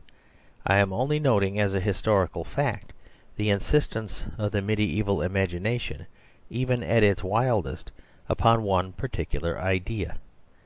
That idea is the idea of the vow. It might be the vow which St. Valentine took. It might be a lesser vow which he regarded as lawful. It might be a wild vow which he regarded as quite lawless. But the whole society which made such festivals and bequeathed to us such traditions was full of the idea of vows, and we must recognise this notion, even if we think it nonsensical, as the note of the whole civilization. And Valentine and the Valentine both express it for us, even more if we feel them both as exaggerated or even as exaggerating opposites. Those extremes meet, and they meet in the same place. Their trysting place is by the tree on which the lover hung his love letters. And even if the lover hung himself on the tree instead of his literary compositions, even that act had about it also an indefinable flavour of finality. It is often said by the critics of Christian origins that certain ritual feasts, processions, or dances are really of pagan origin. They might as well say that our legs are of pagan origin. Nobody ever disputed that humanity was human before it was Christian, and no church manufactured the legs with which men walked or danced, either in a pilgrimage or a ballet. What can really be maintained, so as to carry not a little conviction, is this, that where such a church has existed, it has preserved not only the processions but the dances, not only the cathedral but the carnival. One of the chief claims of Christian civilization is to have preserved things of pagan origin. In short, in the old religious countries men continue to dance, while in the new scientific cities they are often content to drudge. But when this saner view of history is realized, there does remain something more mystical and difficult to define. Even heathen things are Christian when they have been preserved by Christianity. Chivalry is something recognisably different even from the Virtus of Virgil. Charity is something exceedingly different from the plain city of Homer. Even our patriotism is something more subtle than the undivided lover of the city, and the change is felt in the most permanent things, such as the love of landscape or the love of a woman. To define the differentiation in all these things will always be hopelessly difficult, but I would here suggest one element in the change which is perhaps too much neglected, which at any rate ought not to be neglected: the nature of a vow. I might express it by saying that pagan antiquity was the age of status, that Christian medievalism was the age of vows, and that sceptical modernity has been the age of contracts, or rather has tried to be, and has failed. The outstanding example of status was slavery. Needless to say, slavery does not mean tyranny. Indeed, it need only be regarded relatively to other things to be regarded as charity. The idea of slavery is that large numbers of men are meant and made to do the heavy work of the world, and that others, while taking the margin of profits, must nevertheless support them while they do it. The point is not whether the work is excessive or moderate, or whether the condition is comfortable or uncomfortable. The point is that his work is chosen for the man, his status fixed for the man, and this status is forced on him by the law. As Mr. Balfour said about Socialism, that is slavery, and nothing else is slavery. The slavery might well be, and often was, far more comfortable than the average free labourer, and certainly far more lazy than the average peasant. He was a slave because he had not reached his position by choice or promise or bargain, but merely by status. It is admitted that when Christianity had been for some time at work in the world, this ancient servile status began in some mysterious manner to disappear. I suggest here that one of the forms which the new spirit took was the importance of the vow. Feudalism, for instance, differed from slavery chiefly because feudalism was a vow. The vassal put his hands in those of his lord and vowed to be his man. But there was an accent on the noun substantive as well as on the possessive pronoun. By swearing to be his man, he proved he was not his chattel. Nobody exacts a promise from a pickaxe, or expects a poker to swear everlasting friendship with the tongs. Nobody takes the word of a spade, and nobody ever took the word of a slave. It marks at least a special stage of transition that the form of freedom was essential to the fact of service, and even of servitude. In this way it is not a coincidence that the word homage actually means manhood. And if there was a vow instead of status, even in the static parts of feudalism, it is needless to say that there was a wilder luxuriance of vows in the more adventurous part of it. The whole of what we call chivalry was one great vow. Vows of chivalry varied infinitely, from the most solid to the most fantastic, from a vow to give all the spoils of conquest to the poor, to a vow to refrain from shaving until the first glimpse of Jerusalem. As I have remarked, this rule of loyalty, even in the unruly exceptions which proved the rule, ran through all the romances and songs of the troubadours, and there were always vows even when they were very far from being marriage vows. The idea is as much present in what they called the gay science of love as in what they called the divine science of theology. The modern reader will smile at the mention of these things as sciences, and will turn to study of sociology, ethnology, and psychoanalysis, for if these are sciences, about which I would not divulge a doubt, at least nobody would insult them by calling them either gay or divine. I mean here to emphasise the presence, and not even to settle a proportion, of this new notion in the Middle Ages. But the critic will be quite wrong if he thinks it enough to answer that all these things affected only a cultured class, not corresponding to the servile class of antiquity. When we come to workmen and small tradesmen, we find the same vague yet vivid presence of the spirit that can only be called the vow. In this sense there was a chivalry of trades, as well as a chivalry of orders of knighthood, just as there was a heraldry of shop signs, as well as a heraldry of shields. Only it happens that in the enlightenment and liberation of the 16th century, the heraldry of the rich was preserved, and the heraldry of the poor destroyed.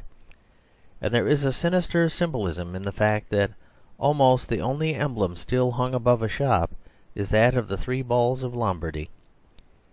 Of all those democratic glories, nothing can now glitter in the sun except the sign of the golden usury that has devoured them all.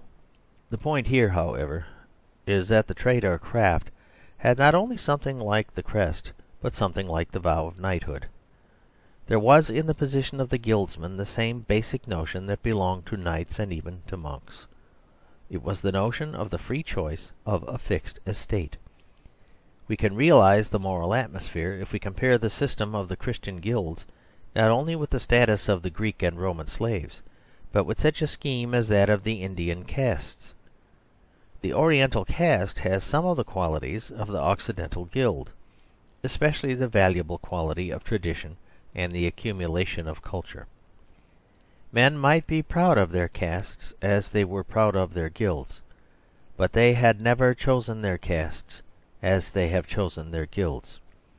They had never, within historic memory, even collectively created their castes as they collectively created their guilds. Like the slave system, the caste system was older than history. The heathens of modern Asia, as much as the heathens of ancient Europe, lived by the very spirit of status. Status in a trade has been accepted like status in a tribe, and that in a tribe of beasts and birds rather than men. The fisherman continued to be a fisherman, as the fish continued to be a fish, and the hunter would no more turn into a cook than his dog would try its luck as a cat. Certainly his dog would not be found prostrated before the mysterious altar of Pasht, barking or whining a wild, lonely, and individual vow that he at all costs would become a cat. Yet that was the vital revolt and innovation of vows, as compared with castes or slavery, as when a man vowed to be a monk, or the son of a cobbler saluted the shrine of St. Joseph, the patron saint of carpenters. When he had entered the guild of the carpenters, he did indeed find himself responsible for a very real loyalty and discipline. But the whole social atmosphere surrounding his entrance was full of the sense of a separate and personal decision. There is one place where we can still find this sentiment, the sentiment of something at once free and final. We can feel it, if the service is properly understood, before and after the marriage vows at any ordinary wedding in any ordinary church.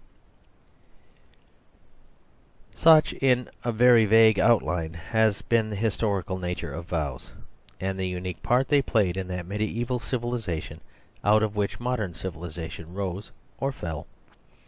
We can now consider, a little less cloudily than it is generally considered nowadays, whether we really think vows are good things, whether they ought to be broken, as would naturally follow, whether they ought to be made.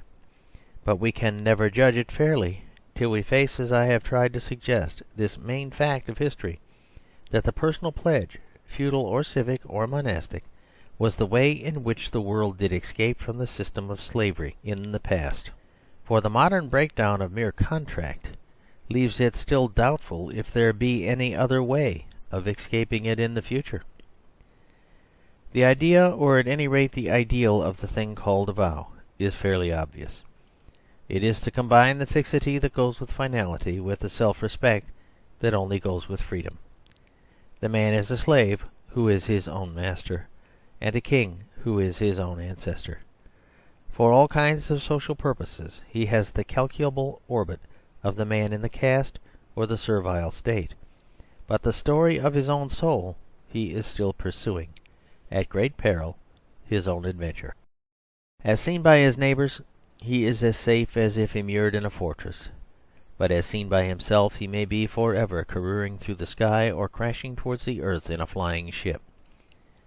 What is socially humdrum is produced by what is individually heroic, and a city is made not merely of citizens but knight-errants. It is needless to point out the part played by the monastery in civilizing Europe in its most barbaric interregnum, and even those who still denounce the monasteries will be found denouncing them for these two extreme and apparently opposite eccentricities. They are blamed for the rigid character of their collective routine, and also for the fantastic character of their individual fanaticism. For the purposes of this part of the argument, it would not matter if the marriage vow produced the most austere discomforts of the monastic vow. The point for the present is that it was sustained by a sense of free will, and the feeling that its evils were not accepted but chosen. The same spirit ran through all the guilds and popular arts and spontaneous social systems of the whole civilization. It had all the discipline of an army, but it was an army of volunteers. The civilization of vows was broken up when Henry VIII broke his own vow of marriage, or rather it was broken up by a new cynicism in the ruling powers of Europe, of which that was the almost accidental expression in England.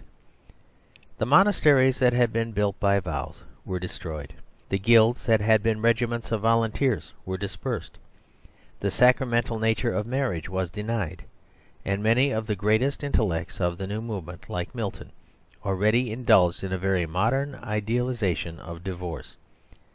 The progress of this sort of emancipation advanced step by step with the progress of that aristocratic ascendancy which has made the history of modern England, with all its sympathy with personal liberty, and all its utter lack of sympathy with popular life.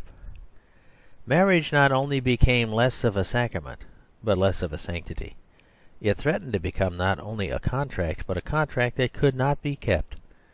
For this one question has retained a strange symbolic supremacy amid all the similar questions which seems to perpetuate the coincidence of the origin. It began with divorce for a king, and it is now ending in divorce for a whole kingdom. The modern era that followed can be called the era of contract, but it can still more truly be called the era of leonine contract. The nobles of the new time first robbed the people, and then offered to bargain with them. It would not be an exaggeration to say that they first robbed the people, and then offered to cheat them. For their rents were competitive rents, their economics competitive economics, their ethics competitive ethics. They applied not only legality, but pettifogging. No more was heard of the customary rents of the medieval estates, just as no more was heard of the standard wages of the medieval guilds. The object of the whole process was to isolate the individual poor man in his dealings with the individual rich man, and then offer to buy and sell with him, though it must necessarily be himself that was bought and sold. In the matter of labour, that is, though a man was supposed to be in the position of a seller, he was more and more really in the position of a slave. Unless the tendency be reversed, he will probably become admittedly a slave. That is to say, the word slave will never be used, for it is always easy to find an inoffensive word. But he will be admittedly a man legally bound to a certain social service in return for economic security. In other words, the modern experiment of mere contract has broken down. Trusts as well as trade unions express the fact that it has broken down. Social reform, socialism, guild socialism, syndicalism, even organised philanthropy are so many ways of saying that it has broken down. The substitute for it may be the old one of status, but it must be something having some of the stability of status. So far, history has found only one way of combining that sort of stability with any sort of liberty. In this sense, there is a meaning in the much misused phrase about the army of industry. But the army must be stiffened either by the discipline of conscripts or by the vows of volunteers. If we may extend the doubtful metaphor of an army of industry to cover the yet weaker phrase about captains of industry, there is no doubt about what those captains at present command. They work for a centralised discipline in every department. They erect a vast apparatus of supervision and inspection. They support all the modern restrictions touching drink and hygiene.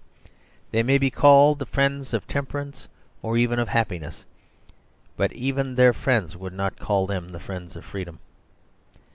There is only one form of freedom which they tolerate, and that is the sort of sexual freedom which is covered by the legal fiction of divorce. If we ask why this liberty is alone left when so many liberties are lost, we shall find the answer in the summary of this chapter. They are trying to break the vow of the knight, as they broke the vow of the monk. They recognize the vow as the vital antithesis to servile status, the alternative and therefore the antagonist. Marriage makes a small state within the state, which resists all such regimentation. That bond breaks all other bonds. That law is found stronger than all later and lesser laws. They desire the democracy to be sexually fluid, because the making of small nuclei is like the making of small nations. Like small nations, they are a nuisance to the mind of imperial scope. In short, what they fear, in the most literal sense, is Home Rule. Men can always be blind to a thing, so long as it is big enough. It is so difficult to see the world in which we live that I know that many will see all I have said here of slavery as nonsensical nightmare. But if my association of divorce with slavery seems only a far-fetched and theoretical paradox, I should have no difficulty in replacing it by a concrete and familiar picture. Let them merely remember the time when they read Uncle Tom's Cabin, and ask themselves whether the oldest and simplest of the charges against slavery has not always been the breaking up of families. End of chapter 6. This is Audiobook Caboodle YouTube channel. Place for finest collection of audiobooks and novels. Chapter 7. The Tragedies of Marriage. There is one view, very common among the liberal-minded, which is exceedingly fatiguing to the clear-headed. It is symbolized in the sort of man who says, "These ruthless bigots will refuse to bury me in consecrated ground because I have always refused to be baptized." A clear-headed person can easily conceive his point of view, in so far as he happens to think that baptism does not matter. But the clear-headed will be completely puzzled when they ask themselves why, if he thinks that baptism does not matter, he should think that burial does matter. If it is in no way imprudent for a man to keep himself from consecrated font, how can it be inhuman for other people to keep him from a consecrated field? It is surely much nearer to mere superstition to attach importance to what is done to a dead body than to a live baby. I can understand a man thinking both superstitious or both sacred, but I cannot see why he should grumble that other people do not give him as sanctity what he regards as superstitions. He is merely complaining of being treated as what he himself declares to be. It is as if a man were to say, "My persecutors still refuse to make me king, out of mere malice, because I am a strict republican." Or as if he said, "These heartless brutes are so prejudiced against the teetotaler, they won't even give him a glass of brandy." The fashion of divorce would not be a modern fashion if it were not full of this touching fallacy. A great deal might be summed up as a most illogical and fanatical appetite for getting married in churches. It is as if a man should practice polygamy out of sheer greed for wedding cake. Or it is as if he provided his household with new shoes entirely by having them thrown after the wedding carriage when he went off with a new wife. There are other ways of procuring cake or procuring shoes, and there are other ways of setting up a human establishment. What is unreasonable is the request which the modern man really makes of the religious institutions of his fathers. The modern man wants to buy one shoe without the other, to obtain one half of a supernatural revelation without the other. The modern man wants to eat his wedding cake and have it too. I am not basing this book on the religious argument, and therefore I will not pause to inquire why the old Catholic institutions of Christianity seem to be especially made the objects of these unreasonable complaints. As a matter of fact, nobody does propose that some ferocious anti-Semite like M. Drumont should be buried as a Jew with all the rights of the synagogue. But the broad-minded were furious because Tolstoy, who had denounced Russian orthodoxy quite as ferociously, was not buried as an Orthodox with all the rights of the Russian Church. Nobody does insist that a man who wishes to have 50 wives when Muhammad allowed him 5 must have his 50 with the full approval of Muhammad's religion. But the broad-minded are extremely bitter because a Christian who wishes to have several wives when his own promise bound him to one is not allowed to violate his vow at the same altar at which he made it. Nobody does insist on Baptists totally immersing people who totally deny the advantage of being totally immersed. Nobody ever did expect Mormons to receive the open mockers of the Book of Mormon, nor Christian Scientists to let their churches be used for exposing Mrs. Eddy as an old fraud. It is only of the forms of Christianity making the Catholic claim that such inconsistent claims are made.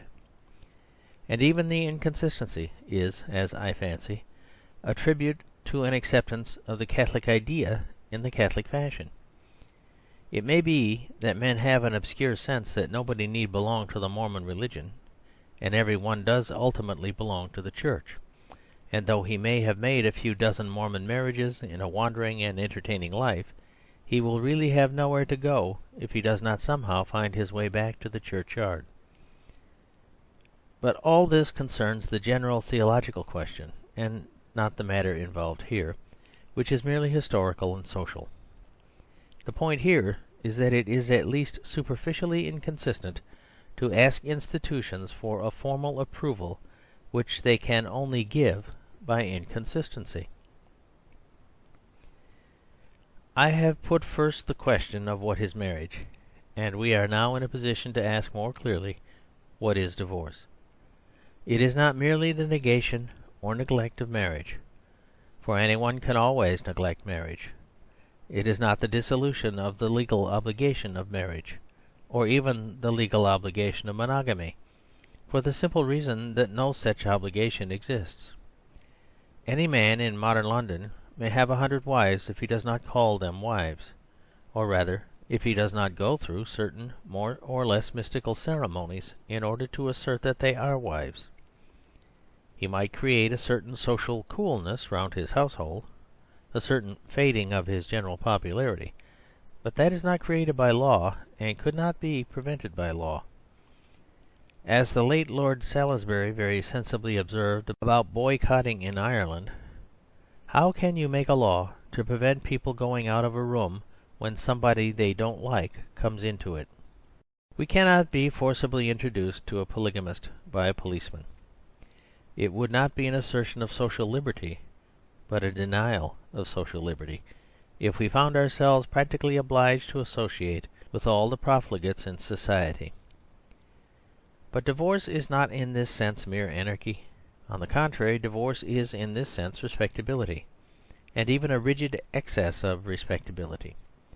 Divorce in this sense might indeed be not unfairly called snobbery. The definition of divorce which concerns us here is that it is the attempt to give respectability and not liberty. It is the attempt to give a certain social status and not a legal status. It is indeed supposed that this can be done by the alteration of certain legal forms, and this will be more or less true according to the extent to which law as such overawed public opinion, or was valued as a true expression of public opinion.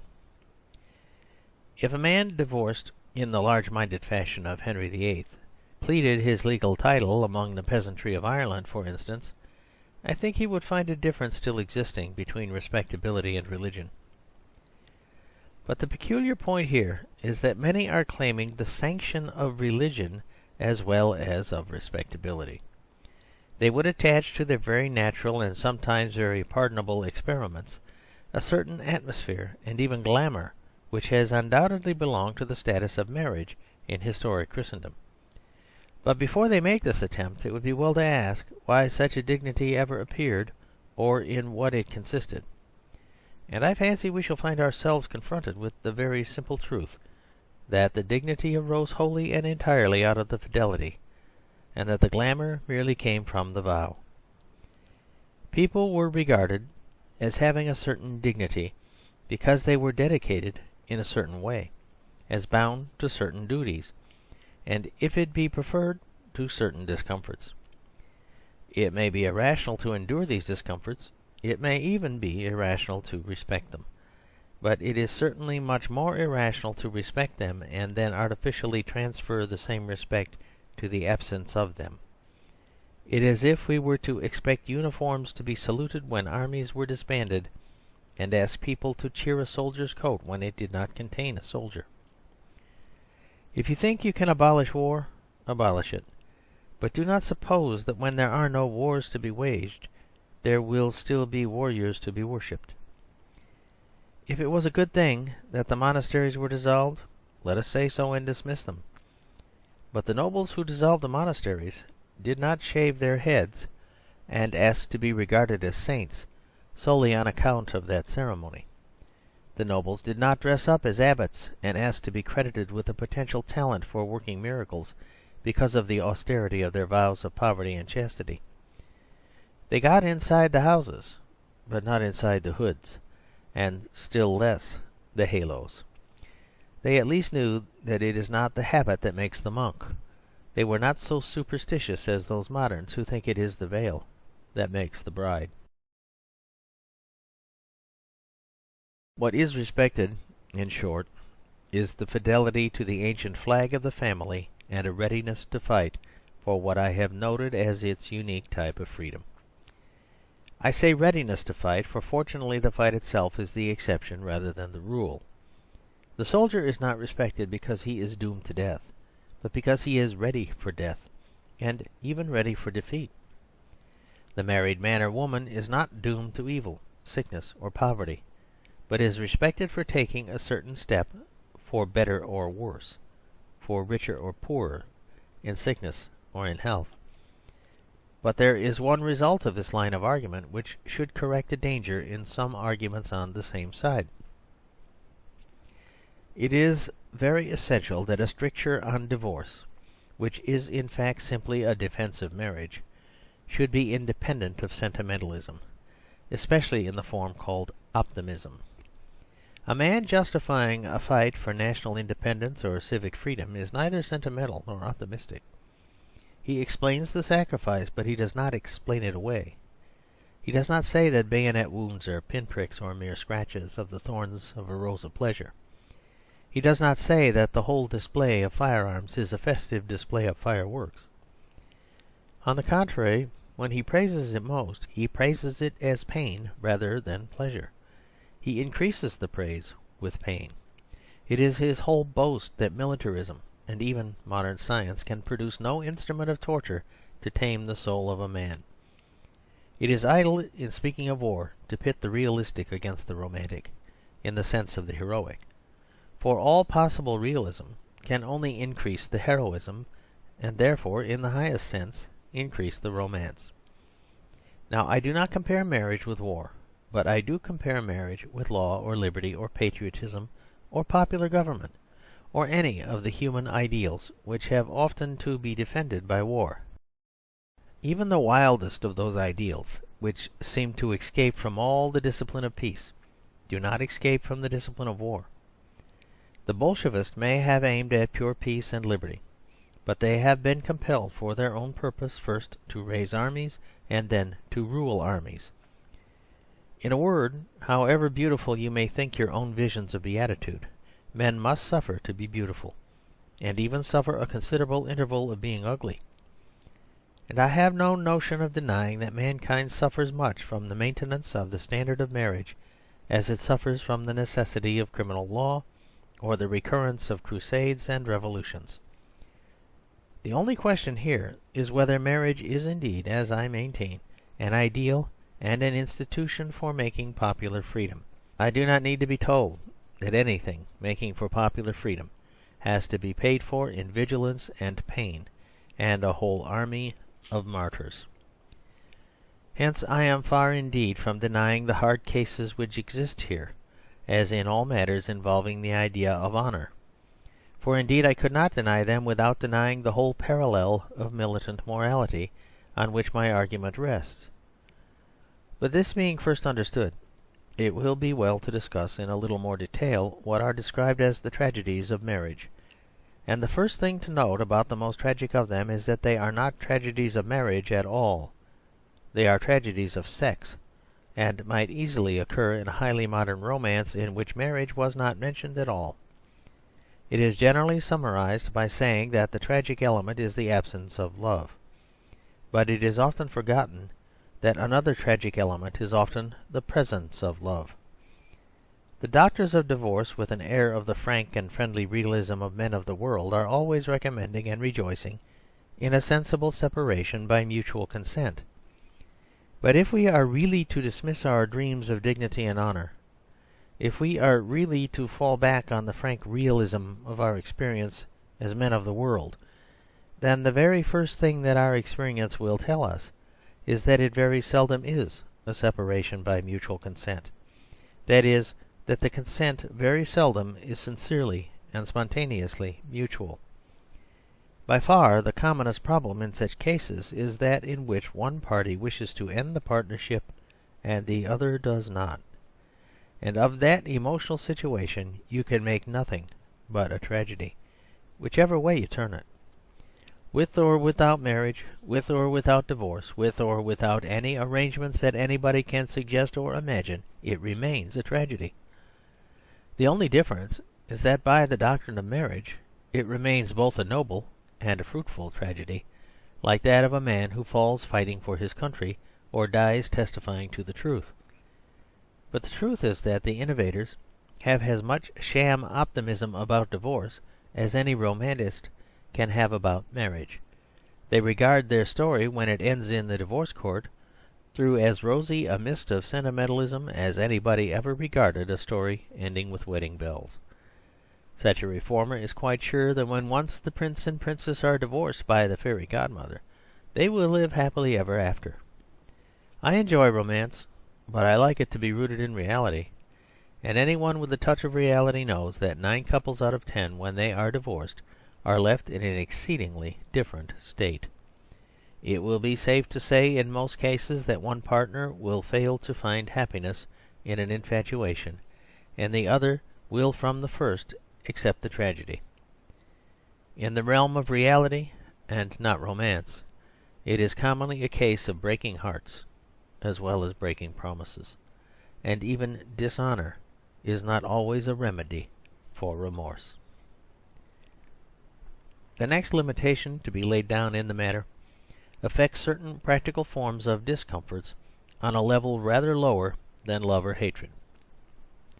The cases most commonly quoted concern what is called drink and what is called cruelty. They are always talked about as matters of fact, though in practice they are very decidedly matters of opinion. It is not a flippancy, but a fact, that the misfortune of the woman who has married a drunkard may have to be balanced against the misfortune of the man who has married a teetotaler. For the very definition of drunkenness may depend on the dogma of teetotalism. Drunkenness, it has been truly observed, may mean anything from delirium tremens to having a stronger head than the official appointed to conduct the examination. Mr. Bernard Shaw once professed apparently seriously that any man drinking wine or beer at all was incapacitated from managing a motor car, and still more, therefore, one would suppose, from managing a wife. The scales are weighed here, of course, with all those false weights of snobbishness which are the curse of justice in this country. The working class is forced to conduct almost in public a normal and varying festive habit which the upper class can afford to conduct in private, and a certain section of the middle class, that which happens to concern itself most with local politics and social reforms, really has or affects a standard quite abnormal and even alien. They might go to any length of injustice in dealing with the working man or working woman accused of too hearty a taste in beer. To mention but one matter out of 1,000, the middle-class reformers are obviously quite ignorant of the hours at which working people begin to work, because they themselves at 11 o'clock in the morning have only recently finished breakfast and the full moral digestion of the Daily Mail. They think a charwoman drinking beer at that hour is one of those arising early in the morning to follow after a strong drink. Most of them really do not know that she has already done more than half a day's heavy work, and is partaking of a very reasonable luncheon. The whole problem of proletarian drink is entangled in a network of these misunderstandings, and there is no doubt whatever that, when judged by these generalizations, the poor will be taken in a net of injustices. And this truth is as certain in the cases of what is called cruelty as of what is called drink. 9 times out of 10 the judgment on a navvy for hitting a woman is about as just as a judgment on him for not taking off his hat to a lady. It is a class test. It may be a class superiority, but it is not an act of equal justice between classes. It leaves out 1,000 things: the provocation, the atmosphere, the harassing restrictions of space, the nagging which Dickens described as the terrors of temper in a cart, the absence of certain taboos of social training, the tradition of greater roughness even in the gestures of affection. To make all marriage or divorce, in the case of such a man, turn upon a blow is like blasting the whole life of a gentleman because he has slammed the door. Often a poor man cannot slam the door, partly because the model villa might fall down, but more because he has nowhere to go, the smoking room, the billiard room, and the Peacock music room not being yet attached to his premises. I say this in passing to point out that while I do not dream of suggesting that there are only happy marriages, there will quite certainly, as things work nowadays, be a very large number of unhappy and unjust divorces. There will be cases in which the innocent partner will receive the real punishment of the guilty partner, though being in fact and feeling the faithful partner. For instance, it is insisted that a married person must at least find release from the society of a lunatic. But it is also true that the scientific reformers, with their fuss about the feeble-minded, are continually giving larger and looser definitions of lunacy. The process might begin by releasing somebody from a homicidal maniac, and end by dealing in the same way with a rather dull conversationalist. But in fact nobody does deny that a person should be allowed some sort of release from a homicidal maniac. The most extreme school of orthodoxy only maintains that anybody who has had that experience should be content with that release. In other words, it says he should be content with that experience of matrimony and not seek another. It was put very wittily, I think, by a Roman Catholic friend of mine, who said he approved of release so long as it was not spelled with a hyphen. To put it roughly, we are prepared in some cases to listen to the man who complains of having a wife, but we are not prepared to listen at such length to the same man when he comes back and complains that he has not got a wife. Now, in practice, at this moment, the great mass of the complaints are precisely of this kind. The reformers insist particularly on the pathos of a man's position when he has obtained a separation without a divorce. Their most tragic figure is that of the man who is already free of all those ills he has had, and is only asking to be allowed to fly to others that he knows not of. I should be the last to deny that in certain emotional circumstances his tragedy may be very tragic indeed. But his tragedy is of the emotional kind which can never be entirely eliminated, and which he himself, in all probability, inflicted on the partner he has left.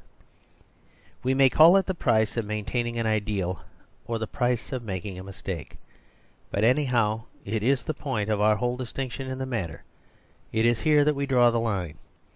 And I have nowhere denied that it is a line of battle. The battle joins on the debatable ground, not of the man's doubtful past, but of his still more doubtful future. In a word, the divorce controversy is not really a controversy about divorce. It is a controversy about remarriage, or rather about whether it is marriage at all. And with that we can only return to the point of honour, which I have compared here to the point of patriotism. Since it is both the smallest and the greatest kind of patriotism, men have died in torments during the last 5 years for points of patriotism far more dubious and fugitive. Men like the Poles or the Serbians, through long periods of their history, may be said rather to have lived in torments. I will never admit that the vital need of the freedom of the family, as I have tried to sketch it here, is not a cause as valuable as the freedom of any frontier. But I do willingly admit that the cause would be a dark and terrible one if it really asked these men to suffer torments. As I have stated it on its most extreme terms, it only asks them to suffer abnegations. And those negative sufferings I do think they may honourably be called upon to bear, for the glory of their own oath and the great things by which nations live. In relation to their own nation, most normal men will feel that this distinction between release and re-lease is neither fanciful nor harsh, but very rational and human. A patriot may be an exile in another country, but he will not be a patriot of another country. He will be as cheerful as he can in an abnormal position, or he may or may not sing his country's songs in a strange land, but he will not sing the strange songs as his own. And such may fairly be also the attitude of the citizen who has gone into exile from the oldest of earthly cities. End of chapter 7. Chapter 8. The Vista of Divorce. The case for divorce combines all the advantages of having it both ways, and of drawing the same deduction from right or left, and from black or white. Whichever way the programme works in practice, it can still be justified in theory. If there are few examples of divorce, it shows how little divorce need be dreaded. If there are many, it shows how much it is required. The rarity of divorce is an argument in favour of divorce, and the multiplicity of divorce is an argument against marriage. Now, in truth, if we were confined to considering this alternative in a speculative manner, and there were no concrete facts but only abstract probabilities, we should have no difficulty in arguing our case. The abstract liberty allowed by the reformers is as near as possible to anarchy, and gives no logical or legal guarantee worthy of discussing. The advantages of their reform do not accrue to the innocent party, but to the guilty party, especially if he be sufficiently guilty. A man has only to commit the crime of desertion to obtain the reward of divorce. And if they are entitled to take as typical the most horrible hypothetical cases of the abuse of marriage laws, surely we are entitled to take equally extreme possibilities in the abuse of their own divorce laws. If they, when looking about for a husband, so often hit upon a homicidal maniac, surely we may politely introduce them to the far more human figure of the gentleman who marries as many women as he likes and gets rid of them as often as he pleases. But in fact there is no necessity for us to argue thus in the abstract, for the amiable gentleman in question undoubtedly exists in the concrete.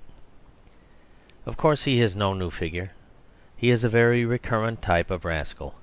His name has been Lothario or Don Juan, and he has often been represented as a rather romantic rascal.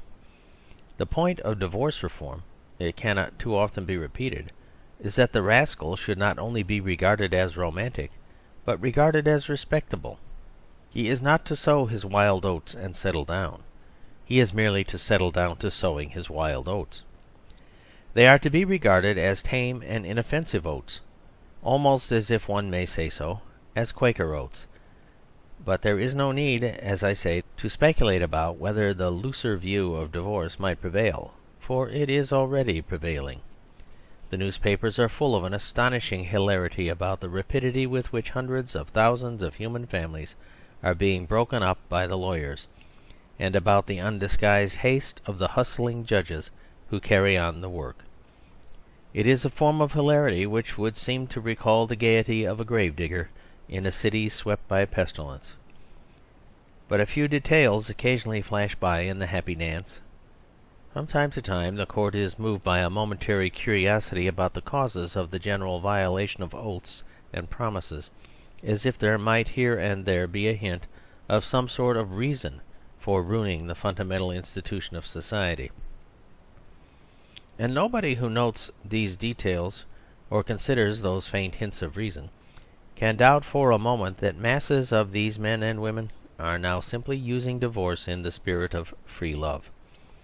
They are very seldom the sort of people who have once fallen tragically into the wrong place and have now found their way triumphantly to the right place. They are almost always people who are obviously wandering from one place to another, and will probably leave their last shelter exactly as they have left their first. But it seems to amuse them to make again, if possible, in a church, a promise they have already broken in practice, and almost avowedly disbelieve in principle. In face of this headlong fashion, it is really reasonable to ask the divorce reformers what is their attitude toward the old monogamous ethic of our civilization, and whether they wish to retain it in general or to retain it at all. Unfortunately, even the sincerest and most lucid of them use language which leaves the matter a little doubtful. Mr. E.S.P. Haynes is one of the most brilliant and most fair-minded controversialists on that side, and he has said, for instance, that he agrees with me in supporting the ideal of indissoluble, or at least of undissolved, marriage. Mr. Haynes is one of the few friends of divorce who are also real friends of democracy, and I am sure that in practice this stands for a real sympathy with the home, especially the poor home. Unfortunately, on the theoretic side, the word ideal is far from being an exact term, and is open to two almost opposite interpretations. For many would say that marriage is an ideal, as some would say that monasticism is an ideal, in the sense of a counsel of perfection.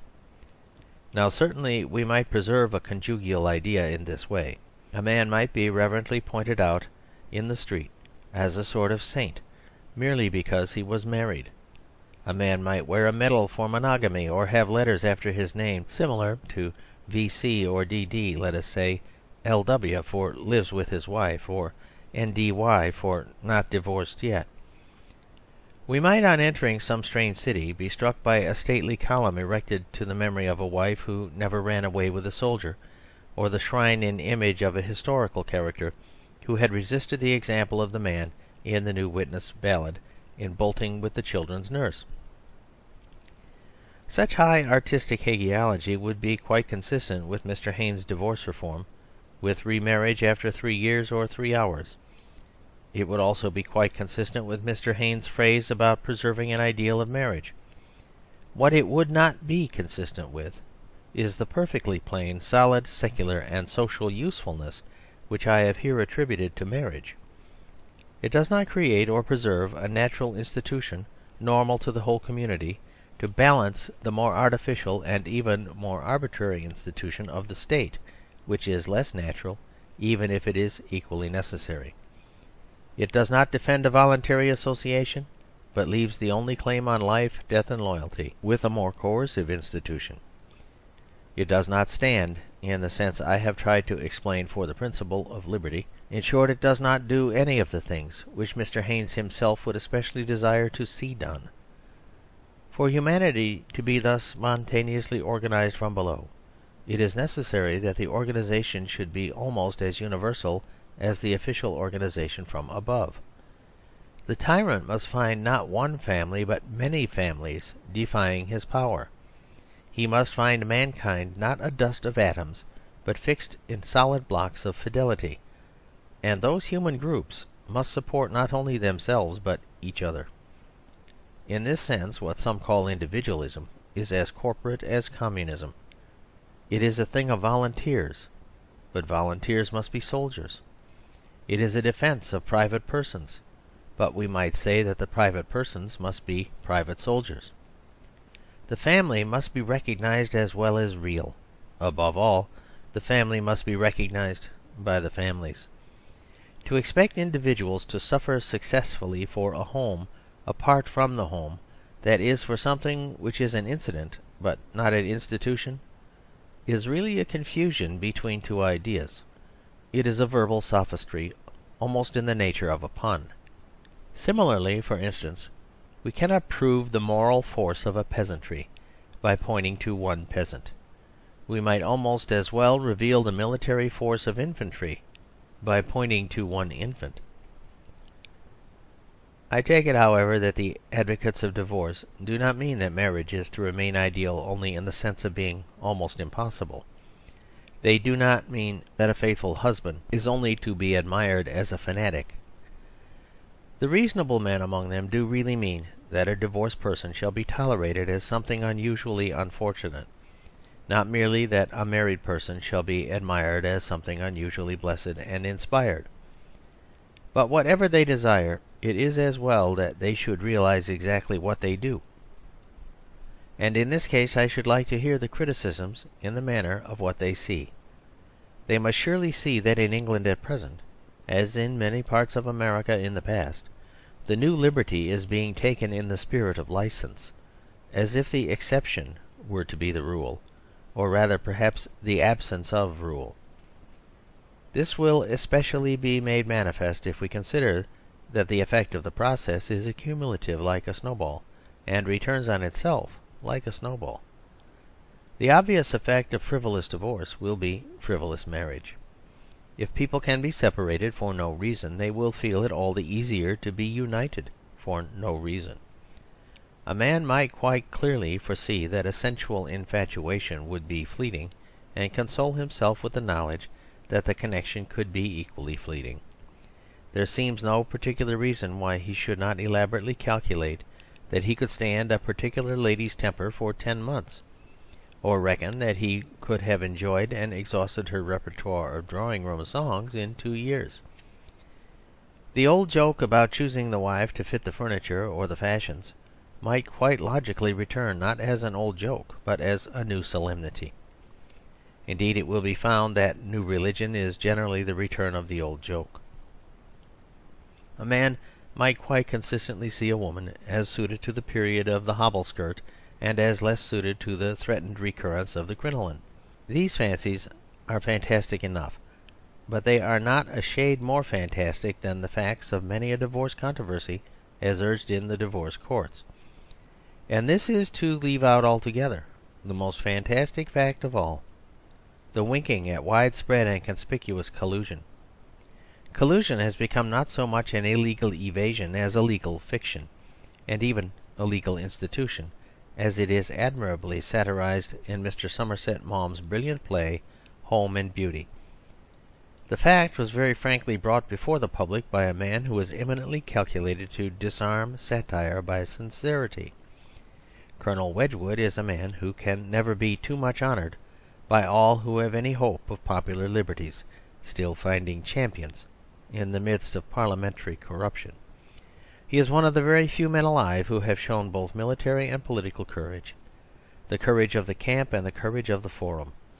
And doubtless he showed a third type of social courage in avowing the absurd expedient which so many others are content merely to accept and employ. It is admittedly a frank and farcical thing that a good man should find or think it necessary to pretend to commit a sin. Some of the divorce moralists seem to deduce from this that he ought really to commit the sin. They may possibly be aware, however, that there are some who do not agree with them. For this latter fact is the next step in the speculative progress of the new morality. The divorce advocates must be well aware that modern civilization still contains strong elements, not the least intelligent and certainly not the least vigorous, which will not accept the new respectability as a substitute for the old religious vow. The Roman Catholic Church, the Anglo-Catholic school, the conservative peasantries, and a large section of the popular life everywhere will regard the riot of divorce and remarriage as they would any other riot of irresponsibility. The consequence would appear to be that two different standards will appear in ordinary morality, and even in ordinary society. Instead of the old social distinction between those who are married and those who are unmarried, there will be a distinction between those who are married and those who are really married. Society might even become divided into two societies, which is perilously approximate to Disraeli's famous exaggeration about England divided into two nations. But whether England be actually so divided or not, this note of the two nations is the real note of warning in the matter. It is in this connection, perhaps, that we have to consider most gravely and doubtfully the future of our own country. Anarchy cannot last, but anarchic communities cannot last either. Mere lawlessness cannot live, but it can destroy life. The nations of the earth always return to sanity and solidarity, but the nations which return to it first are the nations which survive. We in England cannot afford to allow our social institutions to go to pieces as if this ancient and noble country were an ephemeral colony. We cannot afford it comparatively, even if we could afford it positively. We are surrounded by vigorous nations, mainly rooted in the peasant or permanent ideals, notably in the case of France and Ireland. I know that the detested and detestably undemocratic parliamentary clique which corrupts France, as it does England, was persuaded or bribed by a Jew named Naquest to pass a crude and recent divorce law which was full of the hatred of Christianity. But only a very superficial critic of France can be unaware that French parliamentarism is superficial. The French nation as a whole, the most rigidly respectable nation in the world, will certainly go on living by the old standards of domesticity. When Frenchmen are not Christians, they are heathens, the heathens who worship the household gods. It might seem strange to say, for instance, that an atheist like M. Clemenceau has for his chief ideal a thing called piety. But to understand this, it is only necessary to know a little Latin and a little French. A short time ago, as I am well aware, it would have sounded very strange to represent the old religion in peasant communities either as a model or a menace. It was counted a queer thing to say in the days when my friends and I first said it, in the days of my youth, when the Republic of France and the religion of Ireland were regarded as alike ridiculous and decadent. But many things have happened since then, and it will not now be so easy to persuade even newspaper readers that Foch is a fool, either because he is a Frenchman or because he is a Catholic. The older tradition, even in the most unfashionable forms, has found champions in the most unexpected quarters. Only the other day Dr. Saleeby, a distinguished scientific critic who had made himself the special advocate of all the instruction and organisation that is called social science, startled his friends and foes alike by saying that the peasant families in the west of Ireland were far more satisfactory and successful than those brooded over by all the benevolent sociology of Bradford. He gave his testimony from an entirely rationalistic and even materialistic point of view. Indeed, he carried rationalism so far as to give the preferences to Roscommon because the women are still mammals. To a mind of the more traditional type it might seem sufficient to say that they are still mothers. To a memory that lingers over the legends and lyrical movements of mankind, it might seem no great improvement to imagine a song that ran, "My mammal bids me bind my hair," or "I'm to be Queen of the May, mammal, I'm to be Queen of the May." But indeed the truth to which he testified is all the more arresting because for him it was materialistic and not mystical.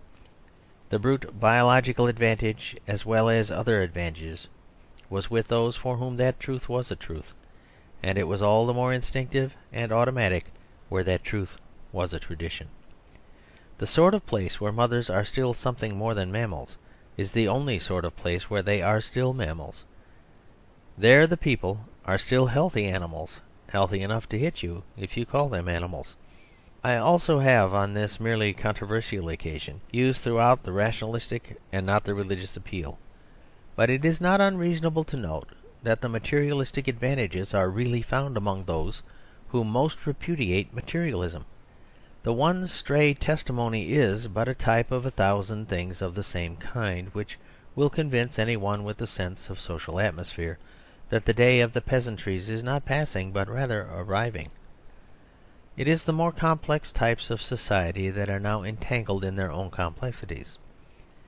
Those who tell us with a monotonous metaphor that we cannot put the clock back seem to be curiously unconscious of the fact that their own clock has stopped.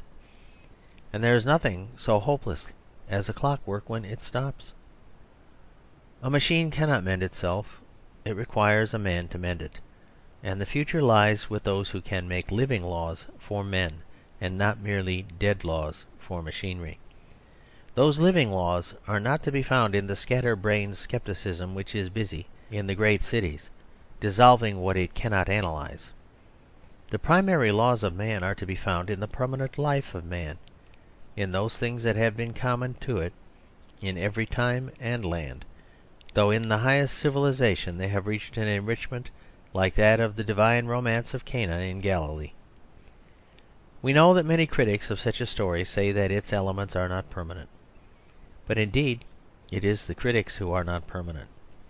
100 mad dogs of heresy have worried man from the beginning, but it was always the dog that died. We know there is a school of prigs who disapprove of the wine, and there may now be a school of prigs who disapprove of the wedding. For in such a case as the story of Cana, it may be remarked that the pedants are prejudiced against the earthly elements as much as or more than the heavenly elements. It is not the supernatural that disgusts them so much as the natural. And those of us who have seen all the normal rules and relations of humanity uprooted by random speculators, as if they were abnormal abuses and almost accidents, will understand why men have sought for something divine if they wish to preserve anything human. They will know why common sense, cast out from some academy of fads and fashions, conducted on the lines of a luxurious madhouse, has age after age sought refuge in the high sanity of a sacrament. End of chapter 8. Chapter 9. Conclusion. This is a pamphlet and not a book, and the writer of a pamphlet not only deals with passing things, but generally with things which he hopes will pass. In that sense it is the object of a pamphlet to be out of date as soon as possible. It can only survive when it does not succeed. The successful pamphlets are necessarily dull, though I have no great hope of this being successful. I dare say it is dull enough for all that. It is designed merely to note certain fugitive proposals of the moment and compare them with certain recurrent necessities of the race, but especially the necessity for some spontaneous social formation freer than that of the state.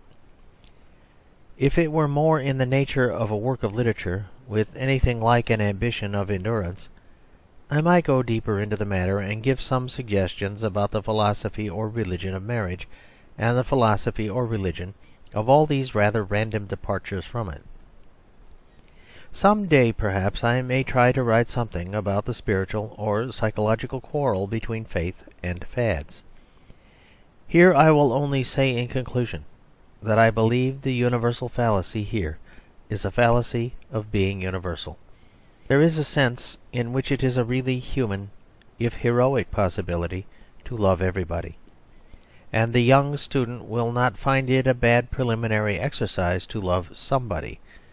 But the fallacy, I mean, is that of a man who is not even content to love everybody, but really wishes to be everybody. He wishes to walk down 100 roads at once, to sleep in 100 houses at once, to live 100 lives at once. To do something like this in the imagination is one of the occasional visions of art and poetry. To attempt it in the art of life is not only anarchy, but inaction. Even in the arts, it can only be the first hint and not the final fulfilment. A man cannot work at once in bronze and marble, or play the organ and the violin at the same time.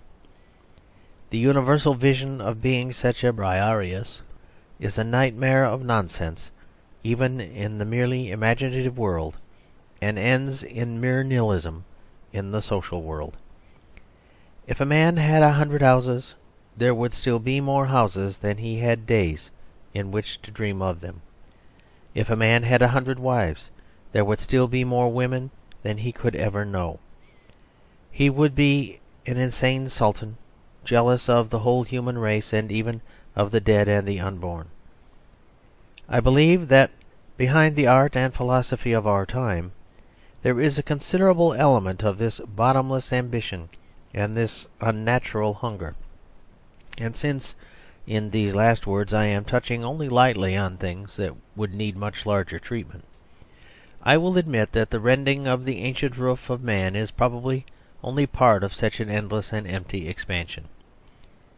I asked in the last chapter what those most wildly engaged in the mere dance of divorce, as fantastic as the dance of death, really expected for themselves or for their children.